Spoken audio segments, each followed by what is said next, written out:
Good evening, everyone, and welcome to the Town of Sandwich Finance Committee for February 25th, 25. And tonight's meeting is being aired on Sandwich Community Television, and it will be replayed for your viewing enjoyment later on. And I'm going to call this meeting to order, and could you all stand and join me for the Pledge of Allegiance?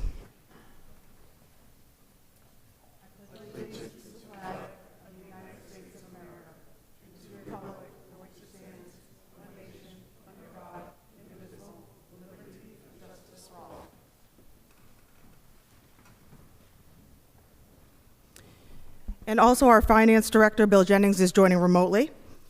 And I just want to remind everybody when you're speaking to have your microphone on and speak clearly so everyone at home and tonight in the auditorium can hear us.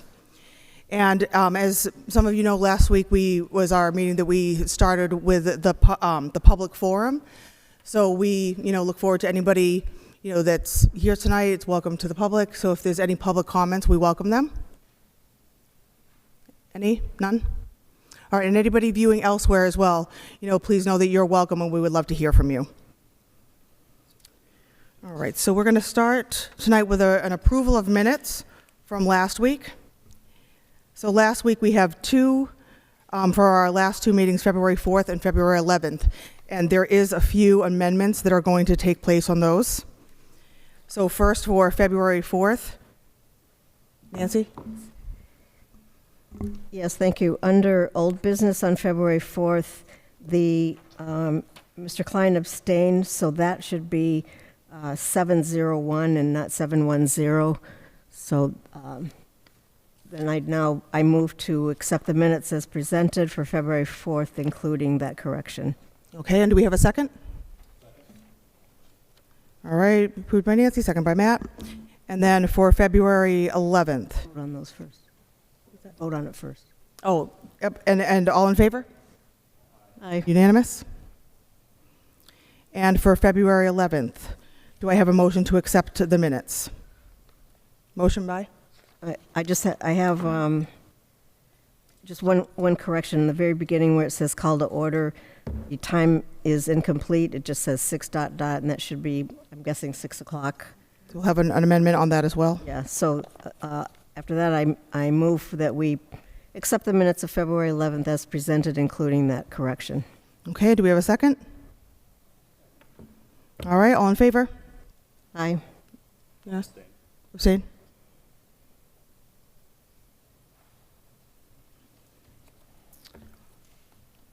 Okay, and then for after that, for correspondence statements and announcements, this is something that I decided not to put in old business because it was it wasn't really a discussion last week for the school committee, but this week, Sandwich Public Schools, they're having their family focus groups this week, and I know, Matt, that you're part of that. It's families, community members, teachers, and they're having their meetings this week. Monday at 6 p.m. was Forestdale, and 7 o'clock was the Sandwich Middle High School. Tonight at 6 p.m. is Oak Ridge.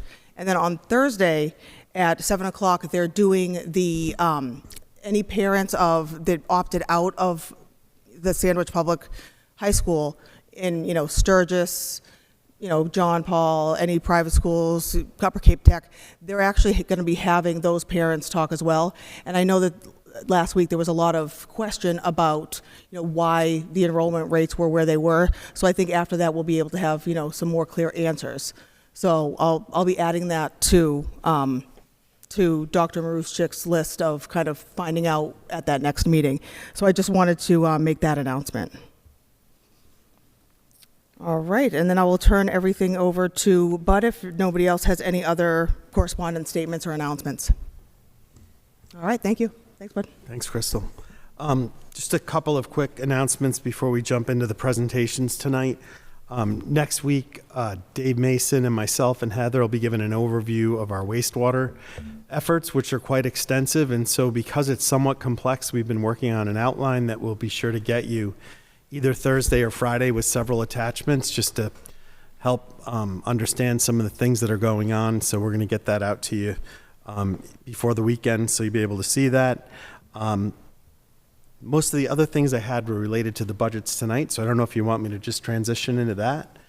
So I thought I'd just do a brief introduction for our so-called big three, which is police, fire, and DPW on the town side. So just to give some perspective, when you look at just our operating budgets only, not our debt and employee costs, et cetera, education and these three departments make up 87% of our overall budget account. So gives you some perspective that after the schools and Upper Cape Tech, it's really these three departments that are our largest. If you just look at general government operating budgets, these three departments make up 63% of all the other different departments and budget accounts. The reason we really wanted to have all three come in one night, I know in past years we've had DPW come in one and public safety in another. There's such mutual dependence amongst these three groups on each other every day that people don't really realize, and obviously they're the backbone of our emergency management process. Just for like official titles, Fire Chief J.J. Burke is our emergency management director, and Police Chief Jason Keene and DPW Director Paul Tilton are our two deputy emergency management directors.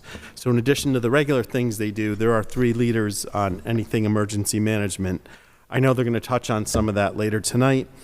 One of the other reasons we thought it was important to have everyone in on the same night is some of the cost centers that are impacting their operating budgets, where there's certain increasing areas that we're seeing and other towns are seeing, and we really thought it made sense for all three to address it at once, because there is some carryover between the budgets in terms of what those increasing cost centers they're trying to address.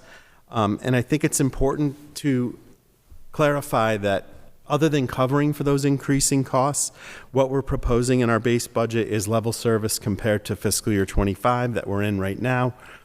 And I know you heard me say it, like 8 times with the budget presentation. If you look at the optimal outcome budget that we're trying to achieve with the Select Board and Finance Committee and the public support, is if we were able to address that DPW infrastructure account to get us to the recommended $2.6 million annually that we've been talking about and trying to solve literally for 20 plus years. That's the only difference between our base budget and the optimal budget. And I know Paul Tilton will spend some time going over what that would look like and how he would use those funds. And then first, I know all of us want to say another thank you to the Finance Committee and the Select Board for your guys' support on our so-called FY25 and beyond efforts. I think Heather and I tried to stress in our presentation that one of the main things we were doing is trying to address the needs of some of our smaller departments, whether it be for proper operational and organizational structure that we never had, or to give us a little bit more flexibility.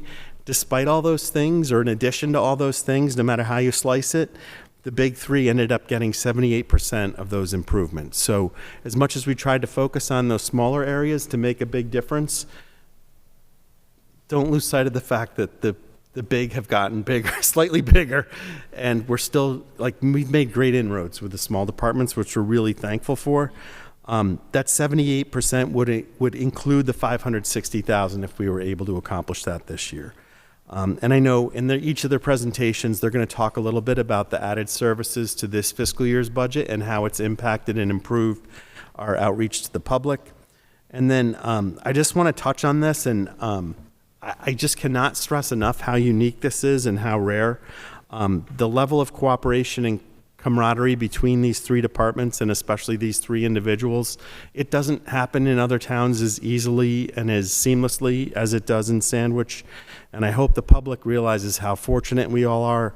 I could give you many, many examples when each one of them stepped to the plate and sacrificed something in their own department to help the other one out. And I know a lot of times we talk about public safety during emergency management events, but if DPW isn't there before, and many times several weeks afterwards, a lot of our emergency management response doesn't happen. So we're really fortunate to have them, and I know Heather and I and Bill rely on the three of them for far more than just their departments and their expertise. If a major personnel matter comes up that I think one of them might be able to have some insight with, I reach out to them.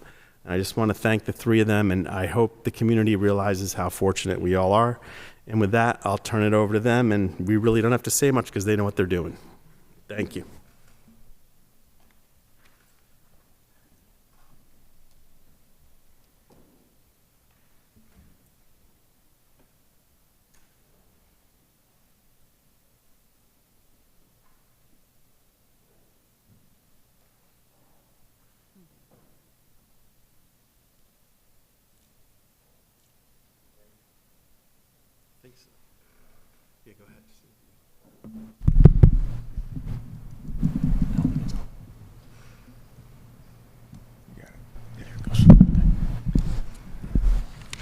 right, good evening, everybody. Got it loud. Move it back a little bit. Didn't mean to blow everybody away. So I just wanted to start by thanking the committee's support for last year's budget with the FY25 and beyond. We were given additional positions which have greatly impacted the community already. We were able to hire a second SRO for the beginning of the school year last year in September. And the two of them, Officer Peterson and Officer Heather Husker, they're proving to be a great team in supporting the schools and our kids. Also, we were able to hire a full-time social worker, Parker Monks. We picked her up in October. She's been fantastic. She's been working alongside Officer Bonderick with those in need of those type of services in town, and she's been very busy, as you can imagine. And she's also picked up some additional hours. She works 2 days for a few hours at the Center for Active Living, where she sees and helps people over there as well. So it's nice that we have her and we can share her with other departments within the town. We're also given 3 additional officers for our evening shift. We currently have 3 officers in the academy in Falmouth, and they are scheduled to graduate end of May, beginning of June, and they'll immediately make an impact as soon as they get out of training. So we're looking forward to having them as well. So again, I just wanted to say thank you for your support last year, and and I just wanted you to know that it's showing dividends already. So we have 39 full-time officers. Currently, like I said, 3 are in the academy over in Falmouth, which is a new academy that just opened this year. They're actually in the first class. It's nice having a facility like that on the Cape. We currently have 1 vacancy with 2 anticipated retirements. Lieutenant Bruce Lawrence is retiring, and also we have someone out on a disability too, which I'm expecting that to go through very shortly. We have 9 full-time emergency telecommunicators and 1 full-time communication supervisor. I'm happy to say that for the first time since I think we started doing this in 2015, we actually have a full staff. All of those positions are currently full. We've worked really hard to get there. There's been a lot of turnover over the years, but I think the staff that we have there right now, it's a really good group, and I think they're going to be with us for the long haul. So it's nice to finally have that. We have 7 part-time officers. We have 1 part-time telecommunicator, 1 full-time clerical, 1 part-time clerical, and like I said before, 1 social worker that is shared with other departments. For our budget increase requests this year, we're increase in personnel costs we're looking to increase our personnel costs from $5,427,000 to $5,739,000 to cover contractual wage increases. And we're looking to increase our operating budget from $390,335 to $498,000 to cover increases in the cost of cruiser purchasing, hiring and retention costs, maintenance contracts, and other operating expenses. Our capital requests that we have this year are for ballistic equipment, which includes vests, helmets, and body armor. That request is for $50,000. The reason being is that our current vests are set to expire. They're good for 5 years, and the vast majority of them will be expiring in 2026. We're also looking to get a communications recording system.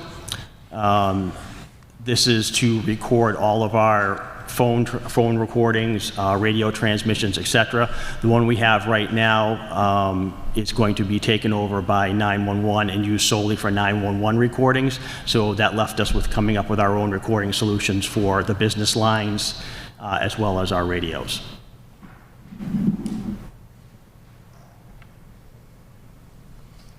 Next.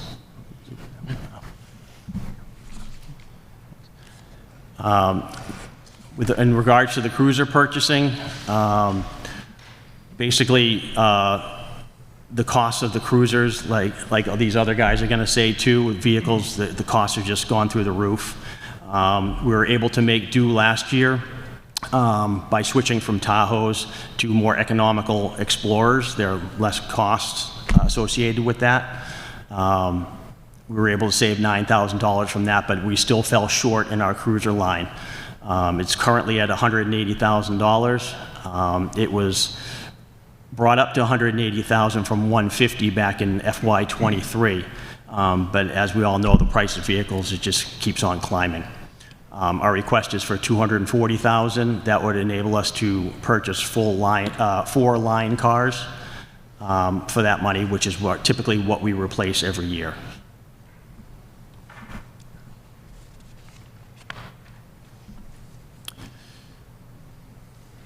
The other area we're looking to increase is in hiring and retention. As you remember, a couple of years back, we came out of civil service. By doing so, we took on some responsibilities as far as setting up our own hiring practice as well as our own promotional process. The promotional process, it is expensive. This year, we were able to have some savings in our last round, and we were able to bring that down from 7,200 from approximately 20,000 of the previous process that we had. So we were able to get some savings there, but again, it's going to be an ongoing cost that we're going to see associated with that. So right now we're requesting $17,000 for 2026. And in that would be, currently we have a line for physicals that we have to, all of our new hires have to go through, and that's for $3,000. That would be included in that as well. Maybe I did. We also have our maintenance contracts where we've seen a significant increase. We have our live scan fingerprinting machine, which is used for booking prisoners, doing firearms license, and fingerprinting services provided to our residents. We have our Signet, which is our security system. That we have that contract. We have our IMC, which is our police records management and dispatching software. We have our Faro contract, which is our accident reconstruction system that we have. DTS, which is our detail management system, and our police training software.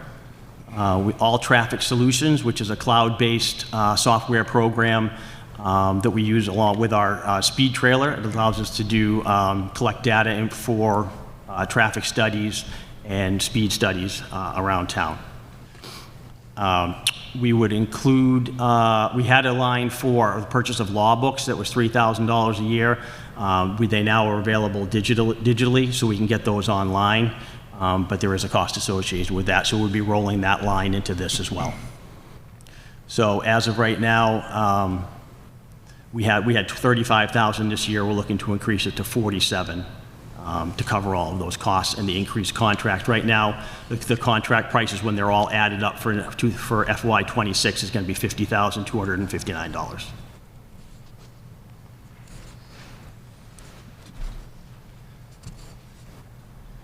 And that's all I have. Does anyone have any questions? Yeah. My only question, so has the exit from civil service been as beneficial as home? Yes, it has, actually. I'm glad you asked. I had that down here in my notes. I was going to bring that up. Being out of civil service, it has enabled us to have a wide-ranging applicant pool. Civil service was somewhat limited. We had people that would, primarily we'd get residents and so on and so forth. And the last few lists that we had, were very limited as to who actually came in and signed the list and was interested in a job. So we would exhaust those lists very quickly, and they only came out every couple of years. So that was definitely a problem. So with the way we do it now, we just do it through advertising, just like any other job in town, and we get applicants. This last round, we had a group come in just within this last month, and we had, I believe we had 12 applicants, 8 of which showed up for our information night, and were able to select 2 good candidates, one of which is scheduled to go to the academy in April. And then follow up. So that's great. And then the academy in Falmouth, who runs the academy? Are those municipally run, or is it is, yep. Well, it's run by the state. Okay, so it's run by the state. Yep. Do we see savings by not having to send officers off tape, or is it? No, but it enables us to get people trained through the academy faster. The only real option for us was Plymouth. And, you know, they run, an academy is approximately 5 months long, and then they'll usually have a gap of around, 2 months in between, and then they start another one. This one will actually, they're kind of staggered, so that way we'll be able to, if we hire people, we have an opening, we'll be able to send people much sooner. On board, so. Yeah. Cool. Thank you.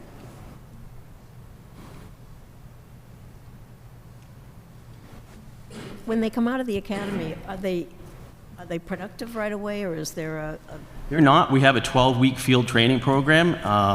It typically is 12 weeks at a minimum. Sometimes some people require slightly longer if there's areas that they're weak in and we don't feel like they're quite ready. We want to make sure that they're comfortable and capable of doing everything they need to do, but it is approximately 12 weeks. So what, is there anything specific that you'll be able to cover that you're waiting for them to come out of the academy to do so?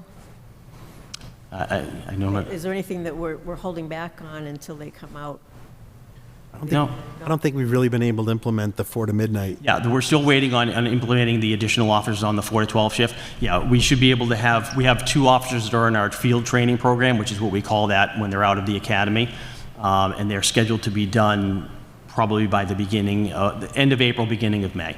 And that way, our goal has been, since we started this, to have that extra car in the evening shift by Memorial Day of this year. And we are on track to meet that goal.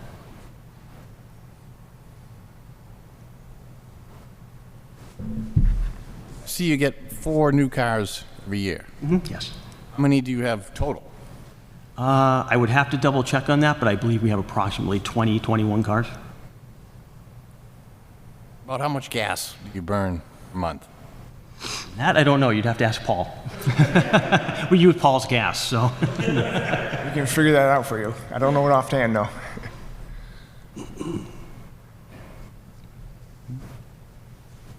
I just wanted to add, a great job with what you guys are doing with the schools.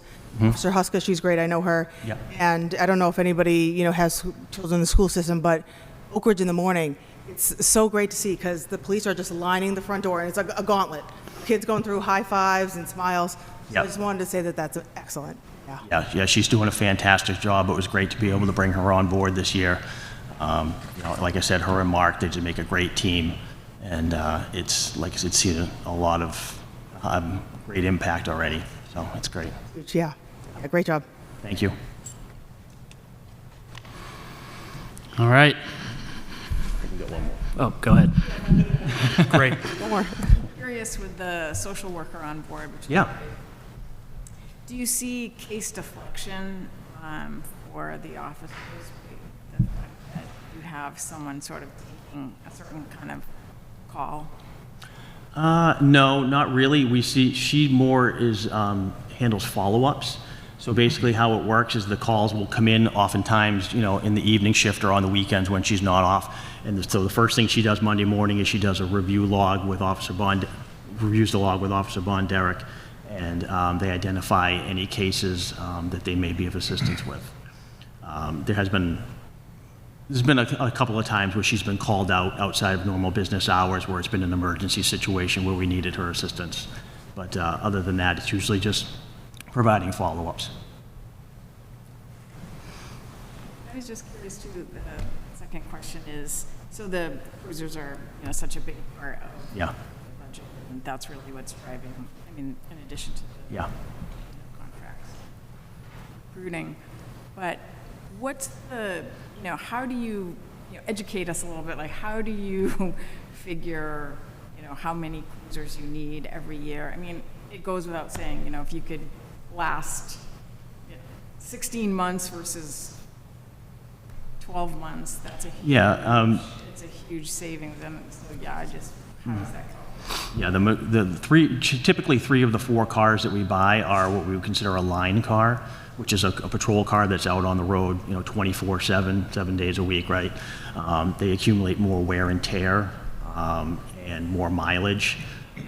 We've been fortunate that we've had a 100,000-mile warranty on a lot of these cars. So a lot of the expenses have been covered, but once they're outside of that warranty, we have found that the maintenance cost just goes through the roof, so it's really not practical to keep them at that point. So you go up through the warranty period? Typically, yeah, we generally get right in around. We also take into consideration the trade value, so if we try to find that balance where we're going to get the most for our trade, but we're not in danger of having the vehicle basically fall apart on us, so, and having to cover those expenses. Thanks for that. I forgot one thing I had a question on. Since we're adding extra officers, why is the overtime budget the same?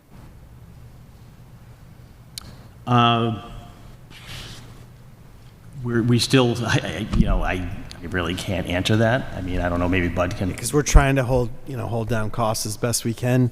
With more officers, they'll have vacation times we have to cover, but hopefully with the shift strength, especially on the 4 to midnight, we'd have a little bit more flexibility.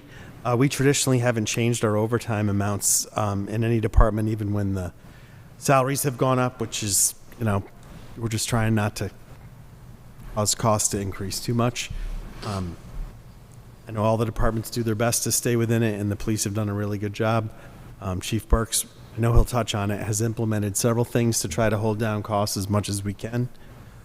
So we do our best. I didn't know if now it's spread out over more people. You're going to use the same amount of hours spread out among more people. Yeah. Yeah, no, I mean, like Bud said, I mean, it's still trying to cover vacation time and, other and sick time and so on and so forth. I know last year we did have some amount left over last year, which we did turn back to the town, so. I just might add to that is there's been a lot of turnover in the departments. There are officers that are at the lower level of the pay scale more than there were in the past. And so that helps to, just moderate your spending on overtime as all of those officers mature into the wages of the wage scale. You'll be. Yeah, that's true. There is a great wage difference in what like a sergeant with many years makes as opposed to a new patrolman right out of the gate.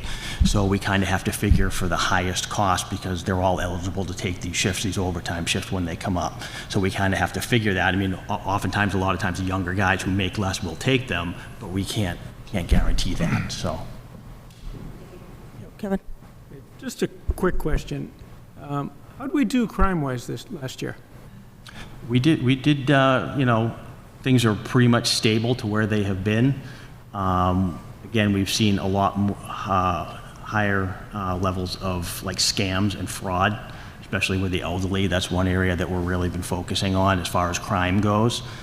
Everything else was pretty much on par. We did see a slight increase in OUIs, which we had a sharp decrease right around the time of COVID. People just weren't going out, and it kind of stayed that way for a couple of years, but unfortunately it's been picking back up again.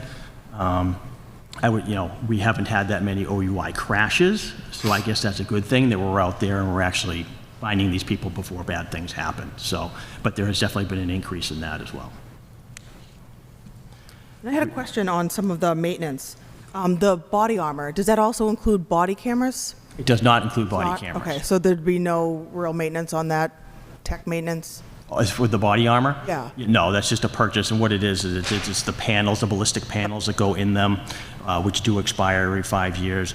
I mean, and then we do have helmets and some other extra body armor that we put in the cars that's a higher level of safety in cases, an active shooter situation. We do have ballistic shields that we have available. And we do have, lost my train of thought. So we have all of those things. Okay. That they would all fall under this. And, and the outer carriers that the officers wear, the ballistic panels in, they do wear out. They wear them every single day. They're constantly, so we do have to replace those as well. Okay, have you guys thought about cameras for the future, or? We have, and we have explored that, and it's something that we are interested in bringing in. It would take some negotiating with the unions to get that in, as well as there is a significant cost associated with that, not only for the cameras themselves, but also for the maintenance of the files, the software, doing redacting for public record requests. It's something that we definitely would be interested in. It's just there's a lot of moving parts that go along with it. Yeah. And then I just had a question. So what does the maintenance for the fingerprint scanner entail? It's just mostly just software upgrades is what that is.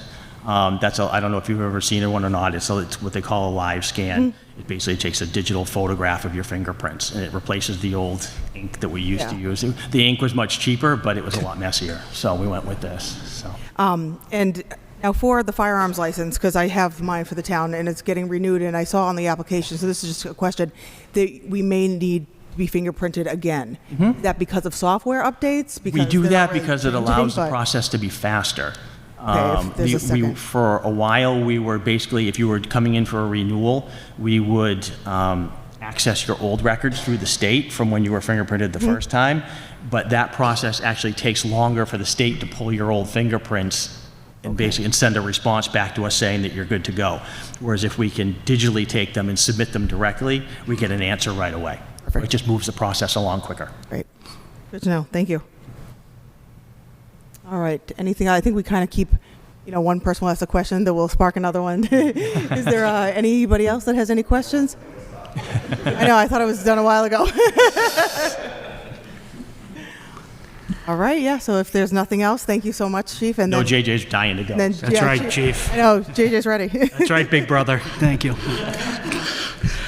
All right, good evening. I echo the Chief's sentiments with the committee for their support last year for the FY25 and beyond. I'm going to run you through a fairly simple budget overview. I'm going to hit some of the high points. I don't have as much. We're actually in pretty decent shape besides overtime, and I'll go into that a little bit. But what the town has done over the last 5 years with staffing and with the buildings has made a difference. So that's the good news. The bad news is we had an increase in calls. We're almost to 5,000 calls a year. For context, when I started many years ago, we did 1,500 calls a year. So even in January, February, we're doing 400 calls a month. So that's definitely a significant increase. And we're up another 60 calls as of today from last year's statistics. So we have the actual response calls that you see there, and then we do community risk reduction activities, which is an important part of the job. I just gave you some numbers on fire prevention inspections. I will say that they work very closely with the building department. We're one of the few towns that actually the building inspector and the fire inspector work very closely together. That's been the case for over 20 years in this town. It definitely serves the public better, makes our job easier. So those, a lot of what you see there are joint inspections. The other thing I have up there is our medical waste machine, which we've had for 10 years. It's part of our sustainability program. So we take sharps and medical waste from the community at no charge into the station. We have a machine that sterilizes it, grinds it into a confetti, and we put it into the waste stream. So we're averaging about 1,400 pounds a year we are taking off the street. And we've just added medication disposal. That'll be happening in May. So again, it's not the most exciting thing, but in a community like this, it's important for people to be able to have a place to dispose of this stuff, and we've been that place for the last 10 years, and we will continue to do that. And we average, like I said, about 450 visits dropping off that material. It's more than one person a day that we see. The other thing I want to mention is we have a new Narcan delivery device, which is an intramuscular injection device that's been very successful. The good news is what we've seen for overdoses is gone down a little bit, but we are at the forefront with the chief, and he mentioned the social worker and Brian Bonderek. I'd just like to mention Parker and him. It's not just the police department that she serves. So our guys will go out on a call and they'll see a situation and we'll route it through Parker and Brian at the police department, and they will follow up. So even though it's technically a social worker for the police department, I consider it a public safety social worker because she's been excellent for us also. All right. So emergency medical services. So I came to the committee 2 years ago and last year, and we started this shared ambulance program with ambulances that were being rotated out. So we added another one this year. So we have Katuitt and we have Joint Base. And why do we do that? Well, twofold. One, if we get down a couple of ambulances, we can grab these ambulances right away. The other thing is we're able to push off purchasing ambulances. An average cost of an ambulance is around $350,000. We used to do every year, we would buy an ambulance, but now with the injection of these 2 shared units, we're able to delay 1 or 2 years that purchase, which is good and bad. The cost is going to go up, but we're also not having to go to the ambulance fund every year for a new ambulance. So it's been highly successful.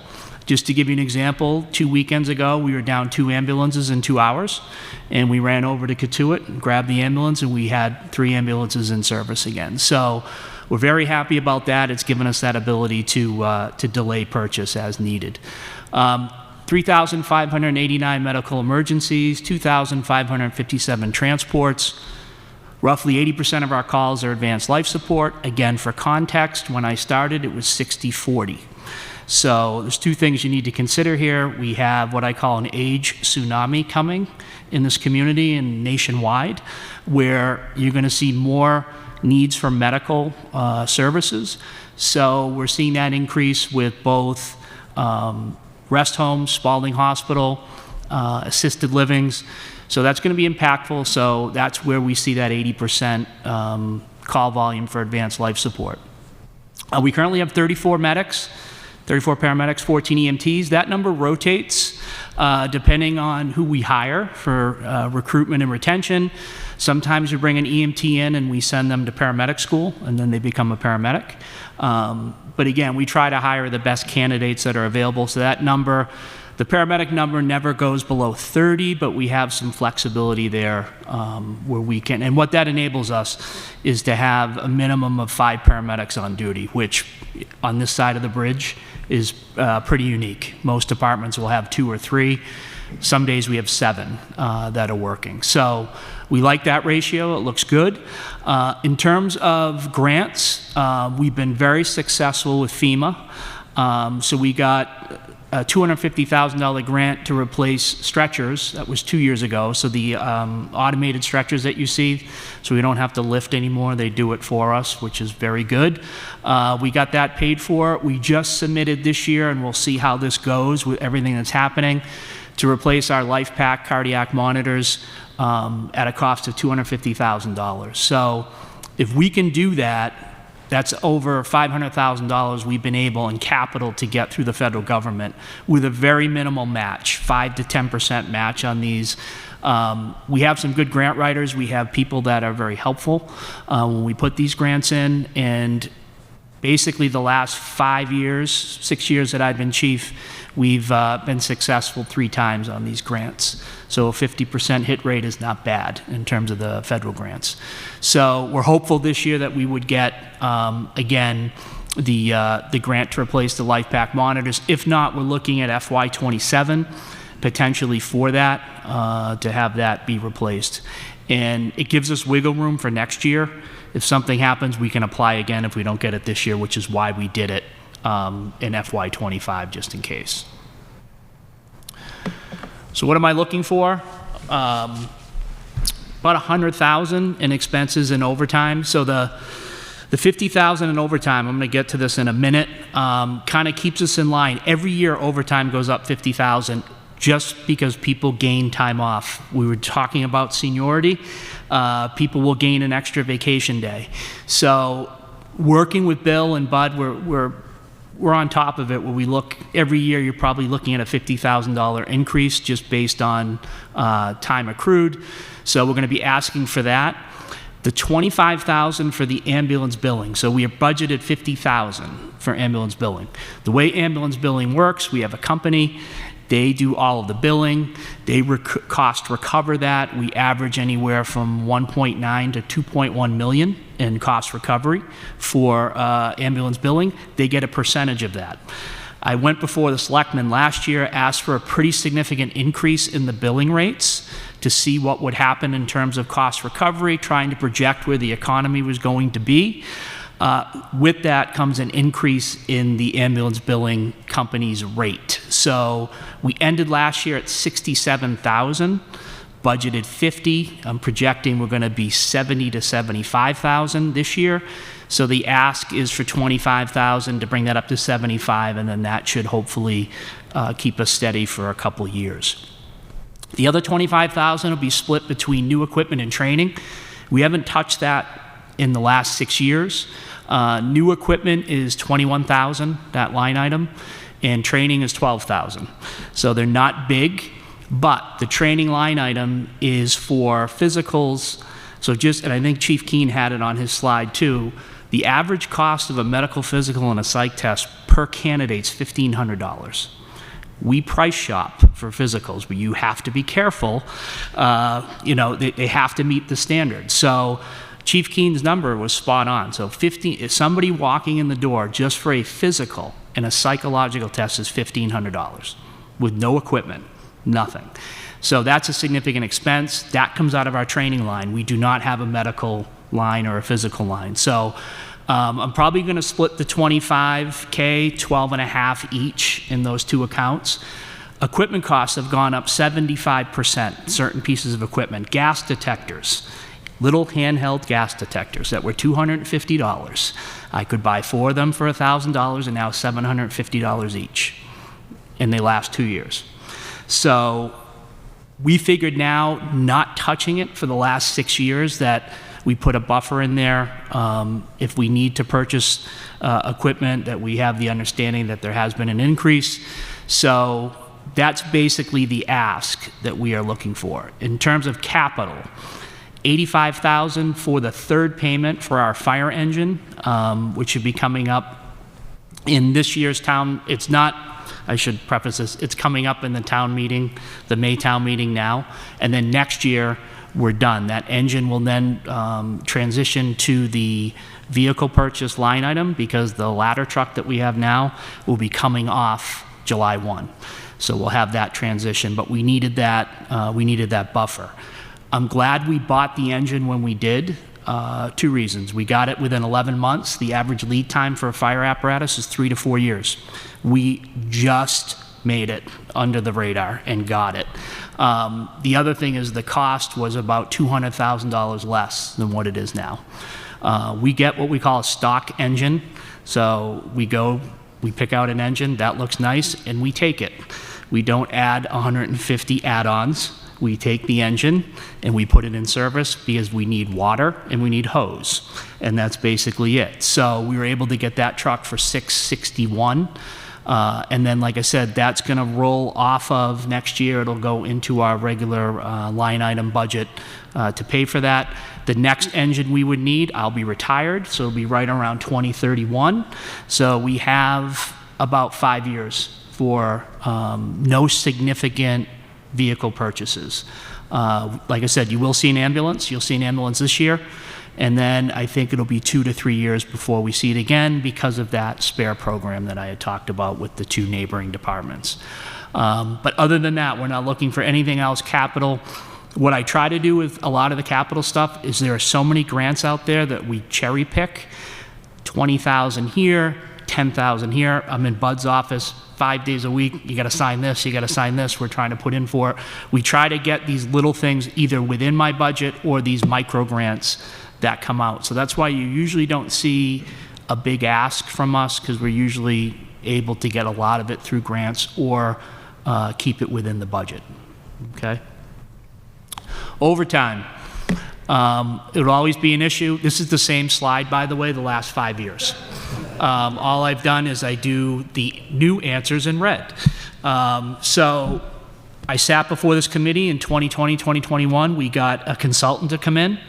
That consultant did a very detailed report, and I am happy to report all of the recommendations that that consultant recommended we have now implemented as of this year. It did not come easy. There were some negotiations that had to occur, but we feel, Bud and I feel with some of these implementations now that we should start see things shifting here in our favor in terms of the overtime. So any new hire that comes on board, they do not get their holidays off, they just get paid for them at a straight rate. So the issue with that is we had 40 people with 12 holidays. That's 480 days off times an average of 12 hours times 70 hours in overtime. That's just for holidays. We have since had about 7 people leave. We're starting to see that tide change, which is good. So we were able to implement that in the collective bargaining agreement. We were able to have personal time be broken down into hour increments. Not everybody takes advantage of it. Some will do the full 10 or 14. Some people will do 2 to 3 hours. When they do that, we don't have to backfill their position. We can run short for that 2 to 3 hour period. So that was good. So between those things and then recertification training for EMS was a big thing, where 60 hours for a paramedic, they would go every 2 years. Working with the union and the town, we were able to come up with a scenario where they do it, all of the classroom required continuing ed is done on duty, not at overtime. There's about 20 to 30 hours, give or take, that they have to do hands-on stuff. Obviously, you'd want them to do that. So that is usually on overtime, if we can. But that was a massive shift, both operationally and with the overtime. Because if you have 34 paramedics times 30 hours times $70 an hour, that is a significant amount of overtime for recertification that we were able to, and they're doing it 1 to 2 hours a month, right? So, which is good, because they used to go 8 hours a day for 4 straight days. Now we're able to break it up where they can come in, hopefully retain the information for 1 to 2 hour increments every month and keep it fresh. So the matrix group recommendations that were put forward to this committee a couple years ago, I'm now happy to report, have all been fully implemented moving forward. Let's see, the new standby directive. So that same summer, we used to try to maintain 7 personnel in town at all times. Now we wait for all 3 ambulances to be out of town before we call personnel back in. We've seen a pretty significant reduction in this type of overtime. So our minimum now is we try to keep 4 people in town at all times. I will tell you, 3 ambulances are out a lot, and we try to get people back, but before it was 2 ambulances were out, we were calling people back in, and there was a cost there. So we were able to step that back, and we're going on year 4 into year 5 with that. So far, so good, knock on wood with that. The one new thing we tried, and Bud's really good about, I have a crazy idea, let's try this. And I tell my people this, I'll be frank, like if it doesn't work, I'll be the first one to say, okay, let's pivot and change course. But one of the things in the collective bargaining agreement that have been there longer than I've been with the department is provisional hires. And we looked at that and said, okay, if somebody's out long-term, 111F, they're out, they're still a member of the department, but they're out long-term injury, we were paying overtime every shift that person was out, every shift. So we talked about it and said, what if we bring in somebody that could work that position temporarily, be paid, they would not get benefits, that's a drawback, but can we see if we get somebody who's interested in becoming a firefighter? It's a great gateway position. We've been very successful with it. It's kind of a joke in the department. If you become a temporary, you'll be full-time in 3 months because somebody leaves. But what does that do? Instead of us paying $65 an hour for every shift that that person is out, we pay the provisional $29 per hour, and they don't get benefits. And if they take a day off, they just don't get paid for it. But most of them are under 25 on their parents' insurance, eager to make an impression and work in their hometown, and it's worked out very well so far. So we're seeing pretty significant benefits with that. Like I said last year, somebody that's out on injury for an entire year is $75,000 in overtime. Just that one person. We have 3 people out right now. So if we did not do the provisional program, you're looking at $200,000 in overtime just for those 3 people. We're seeing a pretty significant reduction having the temporaries in there. So it is in the collective bargaining. We're not running afoul of any union issues. And the provisionals have been great. These are people that want to make an impression.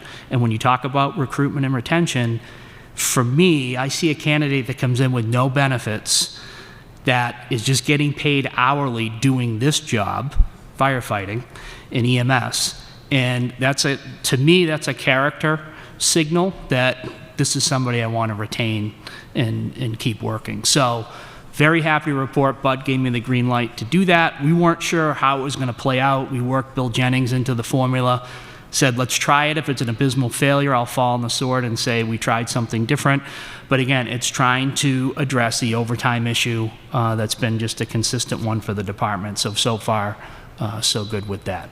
If I could just add too, I think one of the reasons that the union supports it, because we were having to force them to stay over. If we couldn't fill a shift, next shift, they plan to go home, and we might require some of them to stay.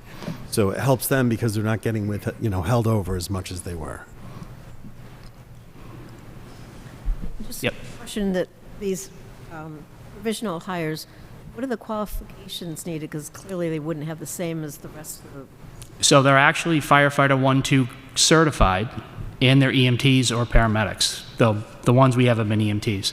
So these are individuals that may work in another community as a call volunteer, and they have the 1-2 certification, which means they count as shift strength. If I just brought somebody off the street that was just an EMT, through collective bargaining, I could not utilize them as shift strength.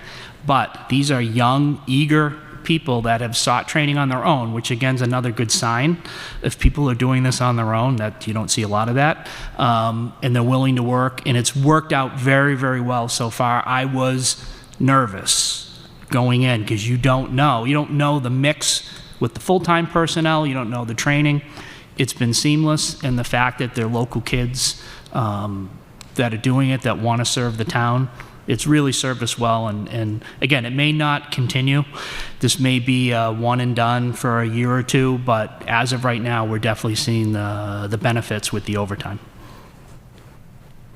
They can pretty much do everything that a full-time firefighter can do? Yep, everything. Now we run them through probation, training, etc., but they're treated just like, and I think the good thing is because people ask, is there a rub between the full-time people and you have a temporary? The full-time people know they're going to be full-time. These temporary people are going to transition when that position opens. They're going to transition right into the full-time. So you think about that as an administrator, you look at it and say, are we going to have some issues? It's been great. They treat them poorly, just like every other new person, just like I was treated when I started off. So that's good to see. And how many have you transferred over to full-time so far? So we have two. Two that have gone to full-time, and then we have one that's still temporary right now that we're waiting on. We know we have a retirement coming up, which is great for him, because it's like, listen, the light's at the end of the tunnel here. It's probably not till June, but hang with us. You're gonna be able to transition right in. They get the same uniforms, the same everything. They're just not getting the full benefits package, health insurance. They don't get some of the collective bargaining stipends or bonuses that are in there until they become full-time. Love it. It's a great initiative. Really is great. Thank you. JJ, when you say you have 2 ambulances go down, is that mechanical breakdowns? Yep. How often? It seems like with the turnover of ambulances, surprising to hear that you'd have ambulances going down for mechanical reasons. What are some reasons they break down? So the two big ones are the lift system in the back, the hydraulic lift will fail. And sometimes it's the power load stretcher system, that if you have a failure with that, you actually have to take the ambulance out of service for that. So there's not a lot on I'll say in the front end of the ambulance that we're having issues with. It's mainly the technology aspects of the dump. So when you open the back doors in the ambulance with the mechanical stretcher, it's an air system that dumps out, and the ambulance will drop to the ground for the stretcher to be able to be loaded in. So it's usually a 24, 48-hour fix. It may just be a part, but that's what we see the majority of the time. So not mechanical failure of the vehicle, it's ambulance. I should say equipment. It's usually equipment failure. Yep. And I had a question on when the department has paramedics and EMTs that could be interchangeable, and you said you put them through paramedic school or EMT, vice versa. And how much does that usually cost to do that, and how is that factored in? So the great news about this is, if you've been following the community college initiative in the Commonwealth, we have a lot of people that qualify for free tuition at 4Cs. Paramedic program is part of 4Cs. So they go for free. Excellent. Which is great. Now, we waited this out for this to happen, because normally it's about 10 grand to send somebody to paramedic school. So the one that's starting in September, we wanted to start last September. We're like, hold off. Let's see if this thing plays out in your favor. Then you don't have to upfront the money. We don't have to budget it. You can go get your 8 college credits and take advantage of the tuition-free program. So that's our methodology moving forward, is we're going to run people through that and take advantage of that while we can. Was there any that you had to put through prior to this, or no? So it depends. Some will pay on their own, and they just eat the cost because they want the job. Some that we hire as a paramedic and they're still in school, we will support them to get them to the end. So there may be a cost of covering them when they go to their testing days. It's minimal at that point. So we try to either get a paramedic already trained or invest in somebody that's a really good candidate that we can now route through 4Cs to get the paramedic. So the budget impact is very minimal. Like the tuition's basically zero. Like I said, there may be a day or two we have to cover them to do their testing, but that's it. And once they are certified, they get paid significantly more. So Yeah, there is a financial incentive too. It's obviously more responsibility, but there is a financial incentive to be a paramedic. All great answers. Nice to see that the matrix recommendations have saved money and time. That isn't always the case. Just curious, what did we pay matrix? Does anyone recall? It's like that was 20,000. it. Commonwealth Community Compact Yeah. grant. I think it was about 40,000, and we didn't pay a penny, so we got a grant for that. Yeah. My Human Resources Director, Marie Buckner, wrote that grant, so deserves credit.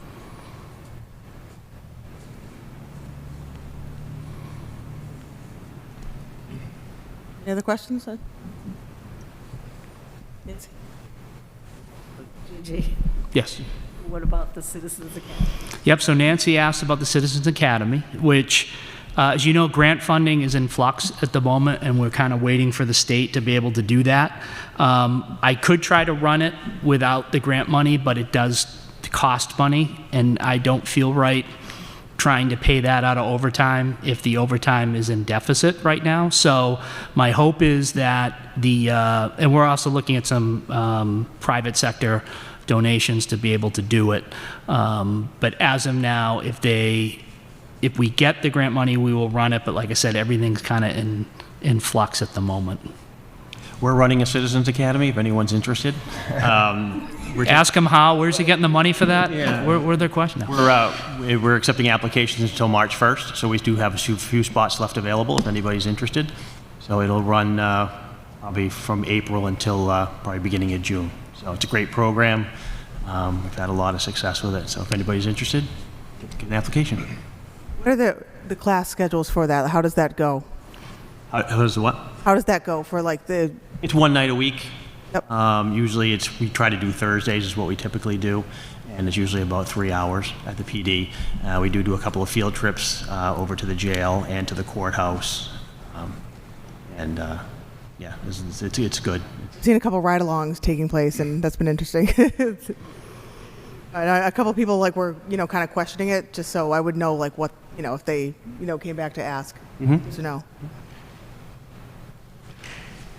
You're welcome, Keene. Served you up on that one. All righty. Anything else for JJ, guys? Chief Keene mentioned that he returns overtime money. Have you thought about asking him for a loan to run your account? That's a great idea, Matt. I never thought of it that way. Excellent. So you can have some of mine. Yeah, thank you. Provisional police program. We're not. Yeah. Here's a gun. Here's a badge. There you go. Get out there. Can go wrong. That won't work for us. All right. Thank you so much. All righty. You good? Next in line. All right, I'm for up. it. How are you? Thank you. Very good, thank you. Bud mentioned earlier that we're the so-called Big Three, and we are the Big Three. We all communicate well. We get along together as well. And it's certainly a testament to our leadership, keeping us in line, so thank you. The one difference with the Big Three is that these guys have a bigger budget, and they get to retire a little bit earlier than I do. But make no mistake about it, I am the Larry Bird of the Big Three. I'm certainly not the chief. Moving on to my presentation. So I too want to echo what others have said tonight about thanking the Finance Committee, the support over the years, and more recently last year with FY25. And my request and meeting my request, a couple things up here. You can see custodial services. The nature of our business is that we're very dirty. We have dirty people. We have dirty boots coming in our office. We bring in mud, we bring in tar, we bring in who knows what from the transfer station. So it's a filthy place, and we really needed to upgrade to better custodial services.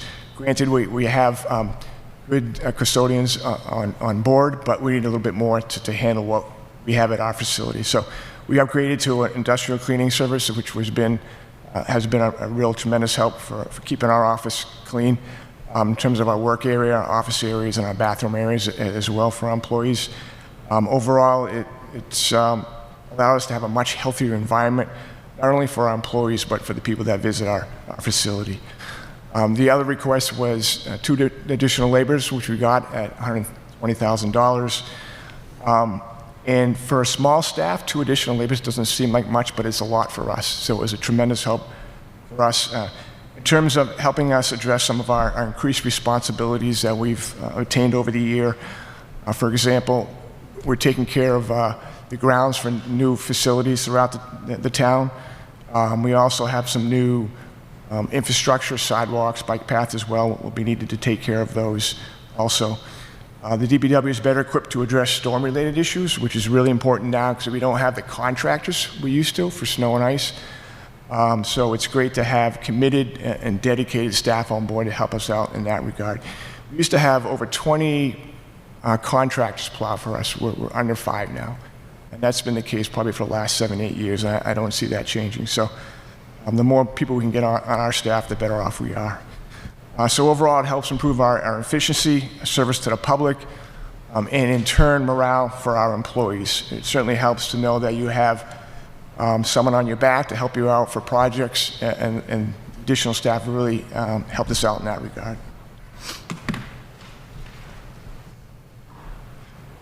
We do a lot at the DPW, and just give you an idea of some of the things we do up here.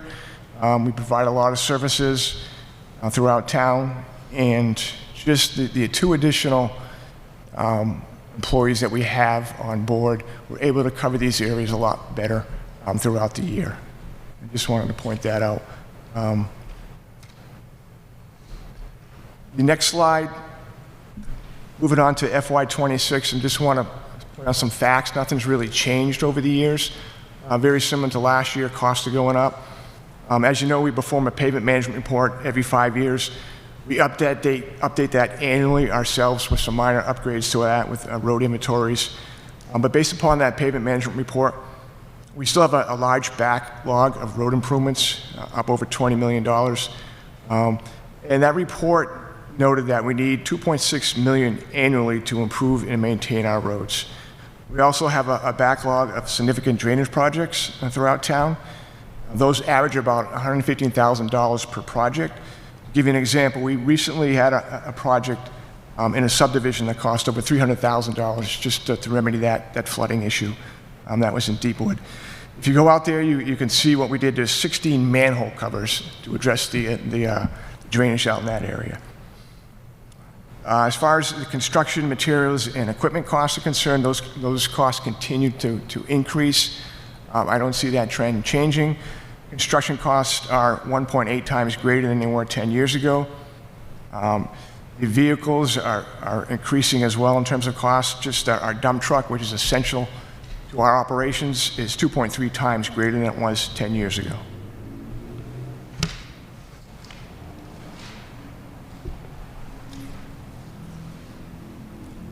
The request that we have on board for FY26, as Bud mentioned in his budget presentation, we're looking at 2 different budgets. The base budget, which is 3.65%. 2 items there we're requesting. One is an additional $25,000 for our tree management program. The other is $200,000 for our vehicle purchase budget. The optimal outcome at 6.05% of that budget increase is an additional $560,000 for our public infrastructure improvements. And I'll go into those in a little bit more detail. For the tree warden program, just want to note that we have a real good tree warden on board, and very active in maintaining our trees throughout town, aggressively seeks grants, and has a great rapport with our public and our committees throughout town. $25,000 will provide funding and resources to enhance this program. Again, $25,000 doesn't seem much, but it doubles that budget, and it's really going to help out our tree warden with this program. It also allows us to have funds to leverage grants. There's a lot of tree grants out there. As I mentioned, our tree warden is doing a great job chasing grants, and this will help us meet the match for those grants. It also allows more community events, education we provide for the schools, the elementary schools right through the high school as well, and we can also enhance our beautification projects with the community.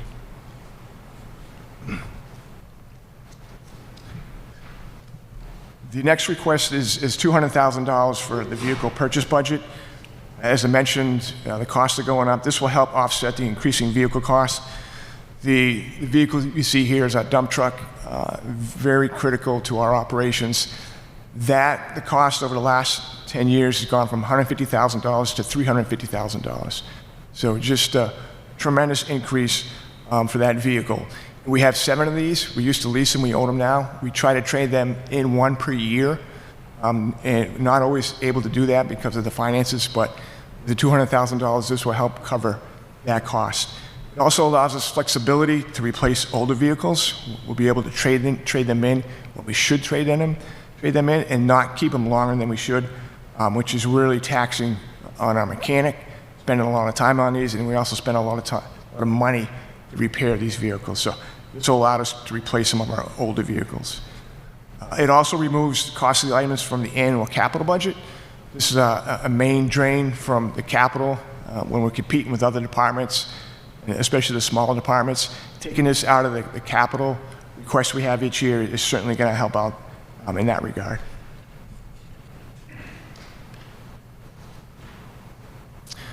The $560,000 increase for our public infrastructure is the optimal outcome budget, and this will help meet our pavement management report's recommendation of $2.6 million per year to adequately maintain our roads.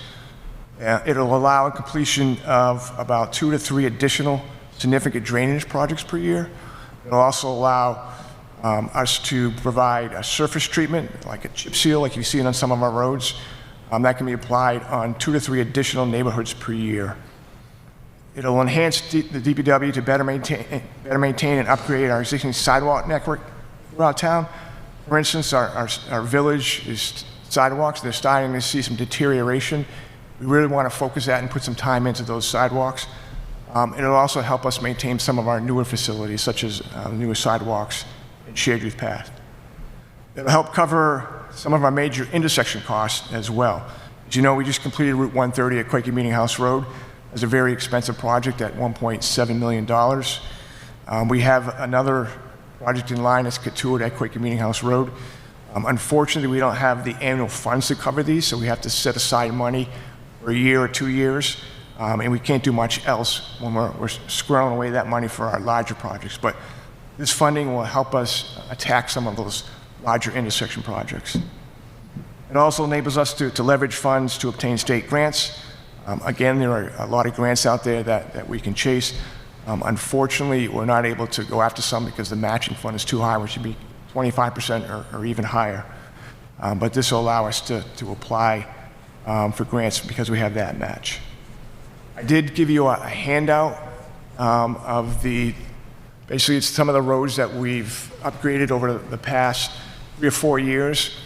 I've also listed the roads that if we were fortunate enough to get the $560,000 to that $2.6 million total, we're able to add some additional roads to our future plan for road upgrades. This is sort of a fluid plan, and things change year to year. This will probably morph into something different by the end of the spring once we get our bids in and we take a closer look at some of our roads after the winter.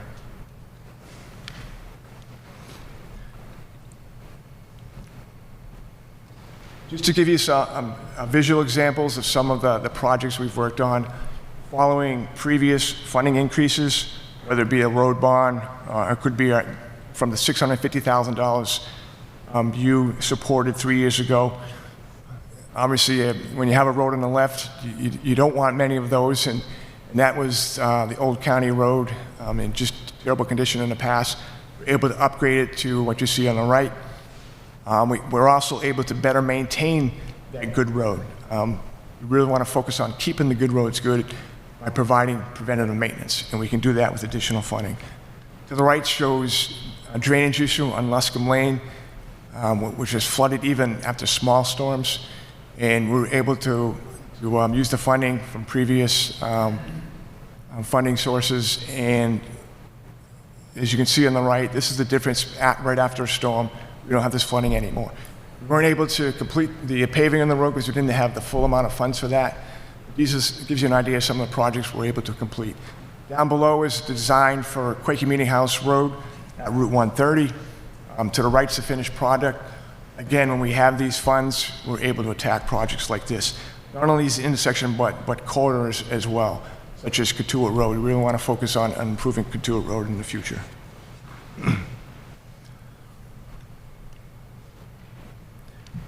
So we provide a lot of services, as you know, but I also want to just kind of point out that we also have a lot of community events that not many people are always aware of. We reach out to the schools, we help them educate their students about what we do. We also have litter cleanups throughout the year. We have food drives for the Sandwich Food Pantry. We have a lot of involvement with volunteer groups throughout Sandwich also. So I just wanted to make those points, just, you know, in addition to all the things that we do in terms of the infrastructure. So I do appreciate your interest in understanding what we're trying to accomplish here. Thank you, and happy to take any questions. Nancy?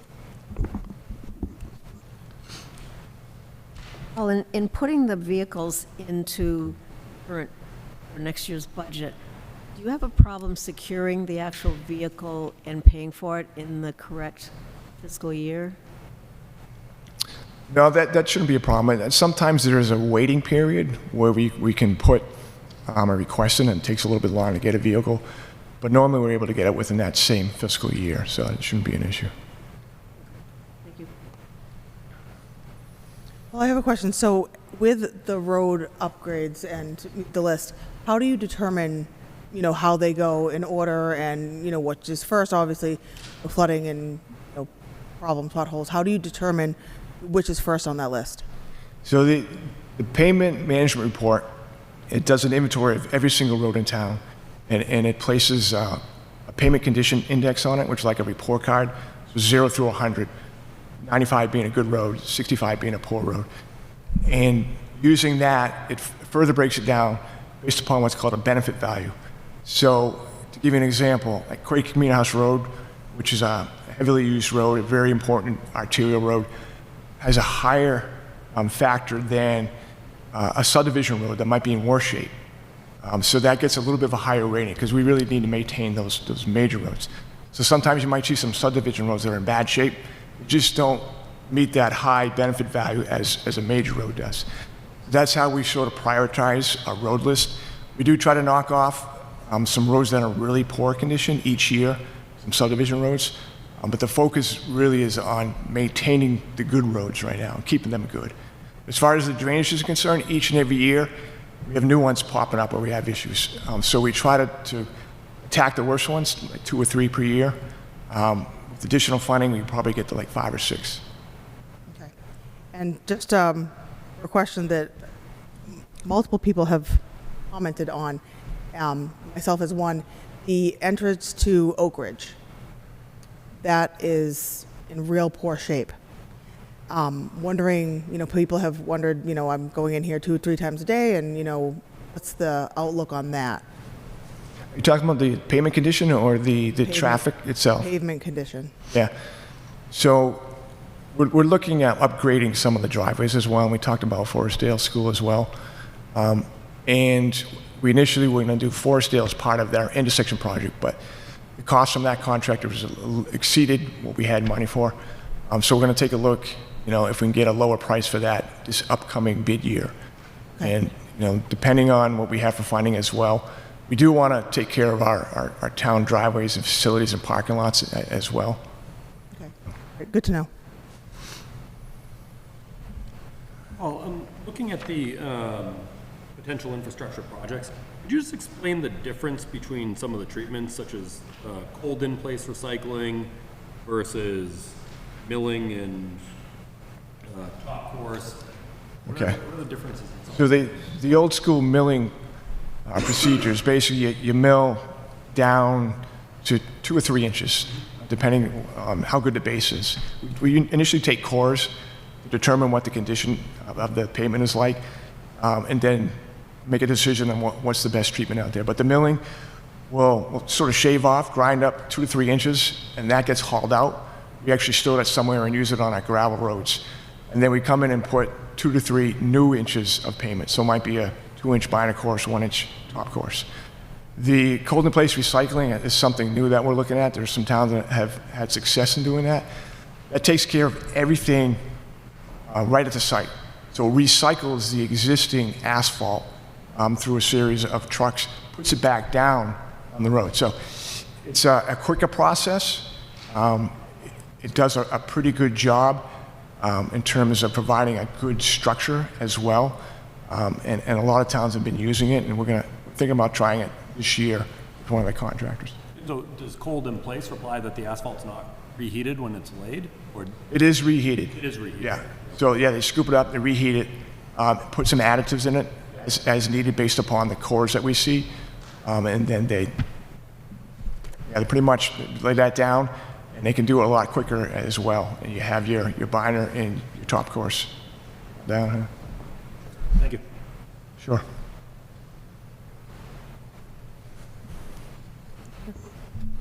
I don't see Windsor Road on anything here. 5 years from now, there's not going to be much left of that road. You familiar with what I'm talking about in Canterbury? Yeah, I am. I don't know exactly what the rating for is that then, but I wouldn't go by this because that changes every year, and we do analyze each and every road after the winter season, and what we're trying to do is we have to piecemeal a lot of our roads. Sometimes we do half a road, sometimes we do one road in one intersection, another road in a different subdivision. What we'd like to do is focus on subdivisions. If we have that 2.6 million, we can sort of focus on subdivisions. So this list might change, in the future. If we're able to get the funding and focus on an entire subdivision, we might be able to do something like that. But, yeah, I wouldn't go by this. It's just for planning purposes. Things change. We're happy to take a look at any roads the public has out there. Things are in bad shape.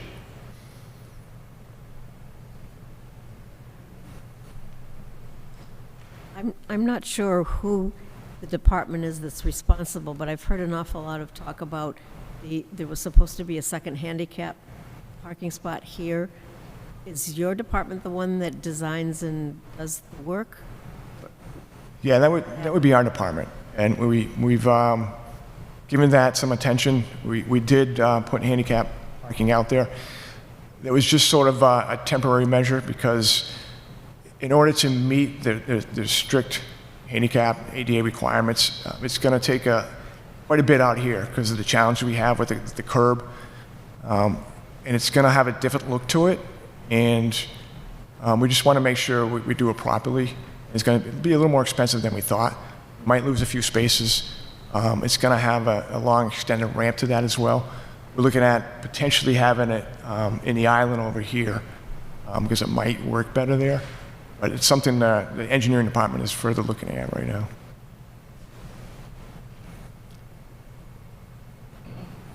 And another question, looking at this year when the Quaker Meeting House and 130 project was done, I was driving that, to and from, when it was going on, and it seemed like it was paved at one point, dug back up, and then repaved.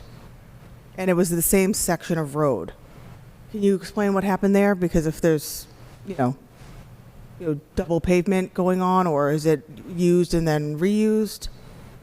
Yeah, so I'm not sure exactly what that was. It could have been a few cases. It was near Russo's between that area, and I know that's where like most of the drainage issues were, but we noticed it was dug up, paved, and again dug up, and then paved again. Yeah. So that section, I believe that we provided a different transition. That's where it terminated at one point.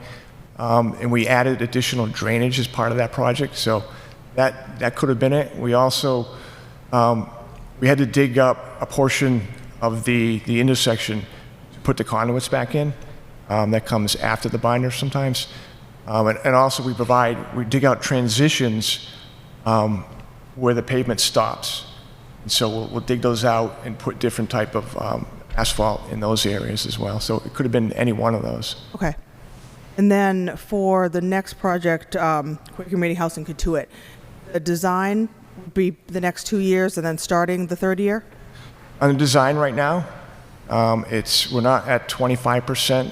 Hopefully get to 25% this fall, and then move forward to 100%. Hoping potentially next fiscal year with that one. Okay. That would be the plan. Because it says year 3 intersection improvement. Yeah. But it's probably before then? Hopefully. Yeah, right. And contingent upon, obviously, this funding and also state funding as well. We do rely on the state funding from Chapter 90 funding as well as the fair share, the millionaire's tax. If those keep coming through, then some of these projects we can expedite. No, thank you. Anybody else have anything for Paul? Bud or Heather, do you have any added? Thank you so much. And I think now we are on to the PW and fire station project. I think there's one. Thank you guys so much. All right, Good Keene. luck, guys. Yeah. We're all counting on you. Thanks, everybody.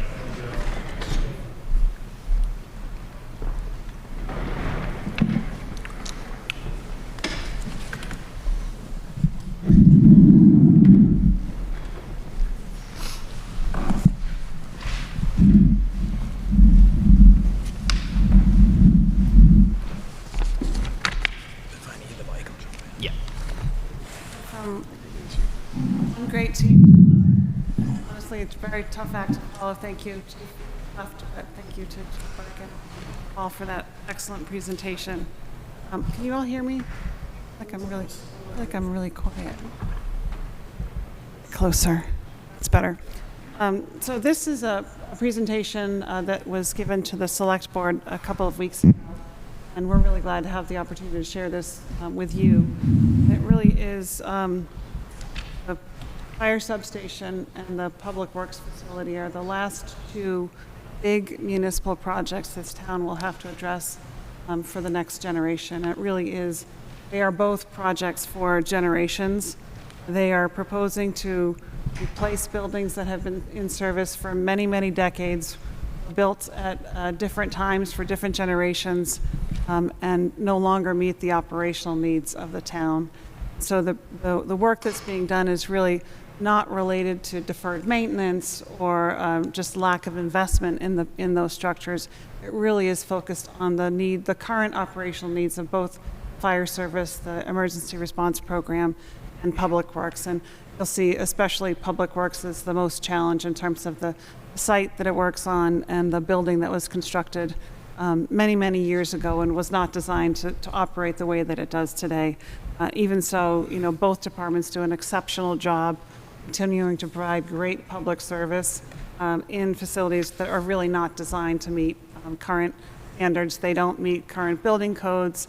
Many of them don't meet what we would consider the most stringent OSHA standards, but they do function and support the operations that we have now. So we're really pleased to have the opportunity to present to you the design effort. It's been underway for some time. You may recall that back in 2020, the town funded $25,000 for a feasibility study, and Paul really led that, working with Matt Anderson and his internal team to do a feasibility analysis of the Public Works facility, really to determine whether an addition and renovation to that building made any sense. And they came from that process really working with Mike, concluding that that was not the best investment on the town's behalf and that we ought to look at building a new facility. At the same time, we know that the fire substation on Route 6A is in need of expansion to meet the fire service and response needs of the community, and also to relocate that facility out of a flood-prone environment. So looking at combining both of those at the current facility of the Public Works facility became the goal, and that was funded for a feasibility thematic level design in 2023, and we've embarked on that project. Been working on it for about a year and a half now. We've been working with a great committee, which we want to express great thanks to, and that includes Mr. Holdren, Chairman of the Select Board, Select Board Member Patrick Ellis, Matt Anderson, so he's doing his second tour of duty on Public Works and the fire substation. Bud, myself, Paul, Chief Burke are the staff supporting that. And we've been able to attract a really exceptional team that we have some history working with.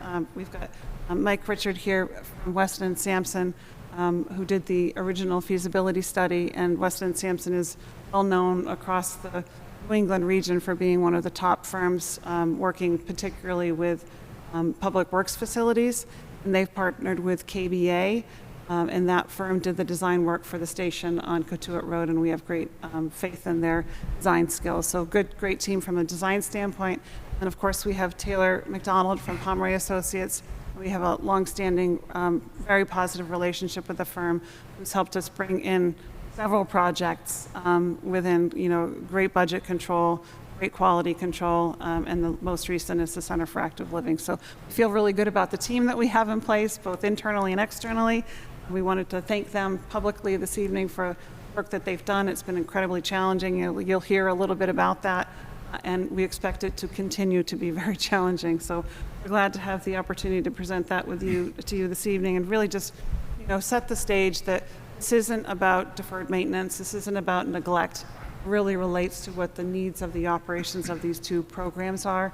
And so I will turn it over to Paul Tilton, who will start us off. Thank you for that intro, Heather. Appreciate it. I also want to thank the building committee. We've got a real experienced team on board, with public works experience, fire experience, construction experience with Matt. And it's just been a real educational process for me. I've learned quite a bit throughout this. I also want to thank the Finance Committee for your input. And I know some of you went on a tour and provided good input there. I'm available to provide more tours if anybody wants to see our facility. I think it speaks for itself when you actually see it.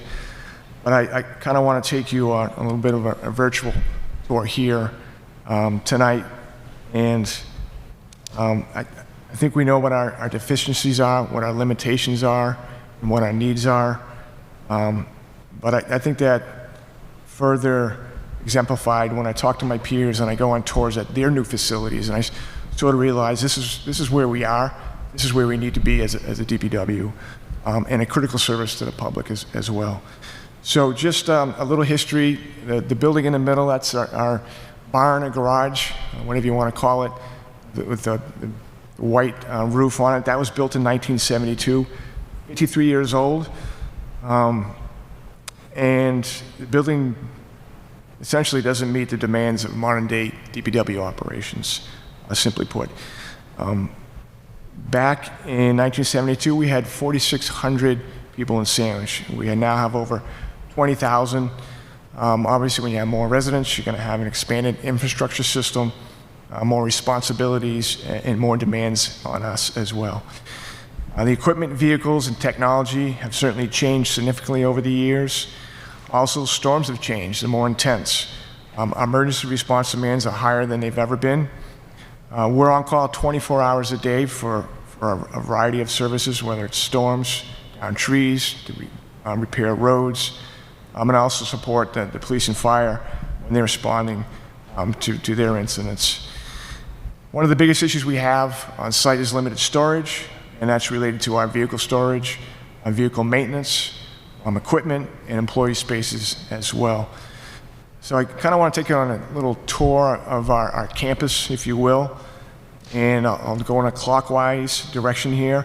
As you can kind of just see from this aerial, which we got from the fire department, they have a drone fly over and take this. Gives you a good idea of what we're up against in terms of our limitations. Very difficult site circulation, and the outdoor operations of what's going on outside are very, very challenging. So number one, to the left, that's our fuel depot. That's 30 years old. We used to have underground storage tanks. Those were rebuilt above ground 30 years ago, used by over 200 people in the town, including the school as well.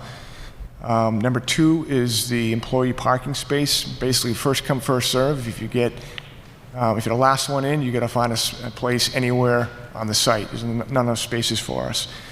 Number three is the animal control building. That used to be the animal control building. It's now the parks storage shed, and unfortunately, it's got some issues, a leaky roof. It's got black mold inside and some rotting wood. This is about as old as the barn as well, so not because of neglect, it's just an old building. The material storage area is number four, about a third the size of what we actually need. Unfortunately, on a daily basis, we have to go to a gravel pit to get our materials, like PA Landers. Ideally, we'd like to be able to draw from our site, but it's just not big enough to be able to do that. Our newer facility, number five, is the salt shed that's 21 years old. It even has experienced some problems with some leaks in our roof that we need to take care of. Number six, and I'll show you a little bit more issues with that later on, that's the old salt shed that's 41 years old. The gas flare is number seven. That basically burns off the methane gas from the landfill. That's not moving, too costly to have to move that, but a critical function of our facility in the landfill. Number eight is there's a holding tank under the pavement, which collects water from washing our vehicles. There's also a drain inside the garage that conveys any water to that system outside as well. Number nine is our plow storage area. We don't have any room inside. A lot of the newer facilities that you see have their plows stored inside. When they're outside, it's very challenging for us prepping for a storm to put those plows on in inclement weather, so always a challenge. And number 10 is basically our generator and our AC unit. Not the best location for a narrow two-way traffic area, especially when we have tractor trailers traveling by that site.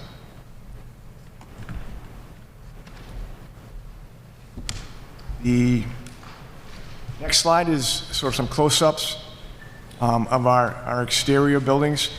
And as Heather alluded to, it's not due to neglect. We made repairs on the facility. The majority of these problems are basically because of the age of these facilities. On the left is that park shed I referred to earlier. You can see the rotted wood, the leaky roof, and we have to abandon that now because of the black mold inside. We just really need to replace that. You can see rusted metal at the base of the building, pretty much throughout the exterior of that building. Over to the right is the old salt shed, the 41-year-old salt shed. The lateral pressure from the salt over the years is pushing this wall out, so that's going to need to be replaced at some point.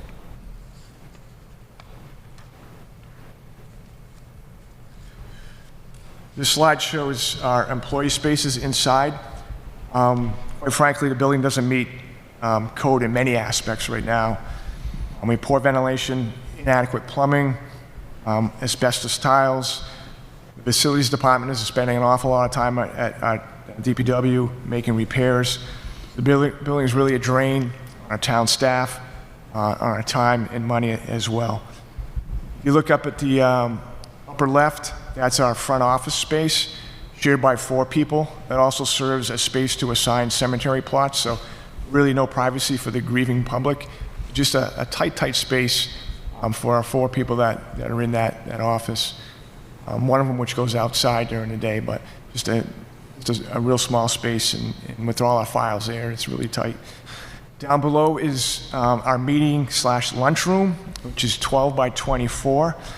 I'm a strong advocate of meetings and training for our employees. I want to keep them sharp and well-trained. So for short meetings, I can fit them all in, but some of them have to stand. And a meeting can have anywhere from 20 to 15, depending on the subject we're talking about. For longer meetings or training, we have to ship them off-site to other town buildings because we simply just can't fit them here. So a real inconvenience for us when we try to hold meetings. The middle photo shows damage from pipes, some old pipes in our front office. When we peeled back the walls, we discovered that the framing was rotted, and also we had termite damage there as well. And you can see the asbestos tiles right there in the front office. Anytime you see a 9 by 9 tile, beware. Those are 9 by 9 tiles. Moving over to the right, that's our de facto locker room area. We really don't have a locker room. But this is right in the outside garage, up against the trucks, no privacy. And if some of our staff has to change, if they're muddy, they're wet from rain, sweaty, they have to go inside to the bathroom to do that, which is the top right photo. That's the men's bathroom for 20 staff members. I'm going to get quite crowded at times. We also have an inadequate emergency shower in there that we need to replace. We do not have a normal shower for anybody to take a shower in that facility. Public storage space. The lack of storage in employee work areas are a major hindrance throughout the facility. Just sort of on an outside project, we performed a safety audit by another consultant. They identified 40 hazard locations with 133 recommended actions. Unfortunately, a lot of these actions we can't perform because they don't have the space to expand to make it safe. So the best we can do is put up hazard signs to warn our employees or the public or vendors that might be using this area to proceed with caution. Down below is basically our heating and ventilation system. We have our files stored up here, a lot of our equipment upstairs as well. The top right, that shows our mechanics cage and work area. Very tight area, has all his tools in there. Just really confined for what he's able to accomplish within that facility. Over to the left is the chemical storage area. Again, very confined, a lot going on there, and difficult to actually contain if we had a spill there because it's so tight.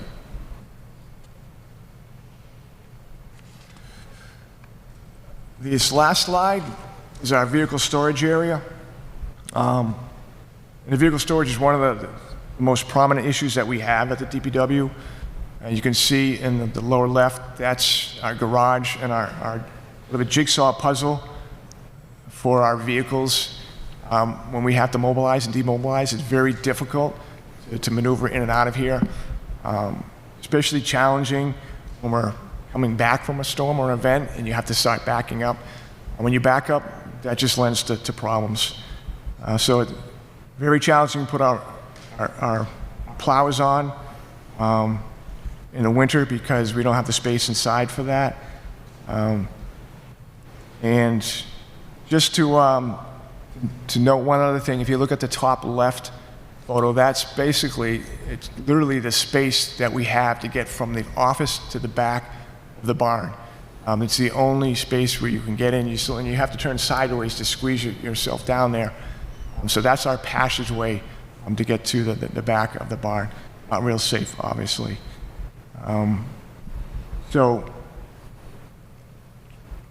we have about 15 stored vehicles inside and 11 outside, and it's a multi-million-dollar fleet, which is a very expensive fleet. We have a great maintenance program, we have a good mechanic, but we really need to get these vehicles outside. There's so many advantages to having them, we need to get them inside. So many advantages to having them inside. We extend the life of these vehicles, and it really protects the investment of the trucks. And as I mentioned, some of those trucks are upwards of $350,000 or more, even more for the tree truck that we have. I just want to point out one other thing, that there's a Weston and Sampson study on a facility similar to what we want, that looked at over the life of that building, they could save $4 million if you store vehicles inside. Over to the right is an issue that we have with our holding tank. We do wash vehicles outside, but sometimes we come inside with snow on our vehicles and that snow melts. And we also have issues with rain coming in underneath the bay door when it's windy. And so the pipes get clogged, and we have to unclog those pipes occasionally. Really challenging for a mechanic to perform any work when we have this problem, which seems to happen quite a bit during our winter storms. I do want to talk about sort of storm operations, kind of front and center, because we've been dealing with a lot of storms recently. And it can be very challenging, as I mentioned, to put our plows on outside, constantly brushing off snow off our vehicles outside. Trucks break down frequently during storms. It's just very taxing operations. And we don't have an adequate maintenance area for our mechanic to take care of our vehicles. The employees also have to sleep in our lunchroom, my office, or in their trucks during storms. And not the best accommodations when you're up, for 24 straight hours. So these are constant reminders that we have, and it's basically why we're in front of you tonight. We really need to do something about our facility. And one thing I do want to touch upon is some of the advantage of sharing this facility with the fire department is that emergency coordination is pretty critical between us, and we communicate constantly during major storm events. And we assist each other during storm events. If they have to respond to a call, sometimes we need to go with them to clear trees, clear snow. So it's really going to be helpful to have someone next to us we can go out with and properly coordinate with them to take care of some of our emergency issues. Another thing to note is that transfer station next door. There's a lot going on over there. Probably the most busiest place in town in terms of the public visiting a facility, and things happen over there. We have fires, we have chemical spills, we have accidents over there, whether it be the public or our employees as well. Having the fire right next door to us, they would be able to quickly respond to any incident over at the transfer station. Shared resources, what the chief might mention as well, is that we would be able to use their bunks during storms, which would be a tremendous help for giving the crew some rest during some of the long storms. We'd be able to share meeting rooms. In a pinch, we'd be able to use their mechanic during some of our major events or storms when we tend to have a lot of breakdowns of our vehicles. And on a final note, it'll certainly be a lot easier to attract and retain qualified employees at the DPW by providing a good work environment. Very difficult to attract good employees in the public works field. By having a new facility, we'd certainly be able to retain and attract our employees at the DPW. So just in closing, I think everyone understands the need that we have here. Everyone understands that we would be able to provide better services if we do have a new facility. I think that's pretty clear. Obviously, there's a price tag with it. We get that, and some difficult decisions ahead of us. But if we postpone, I think these conditions will only get worse, and safety would be further compromised. And obviously, the longer we wait, the more expensive it gets. So, again, I do appreciate your time and your consideration of our project that's in front of you tonight. So, thank you.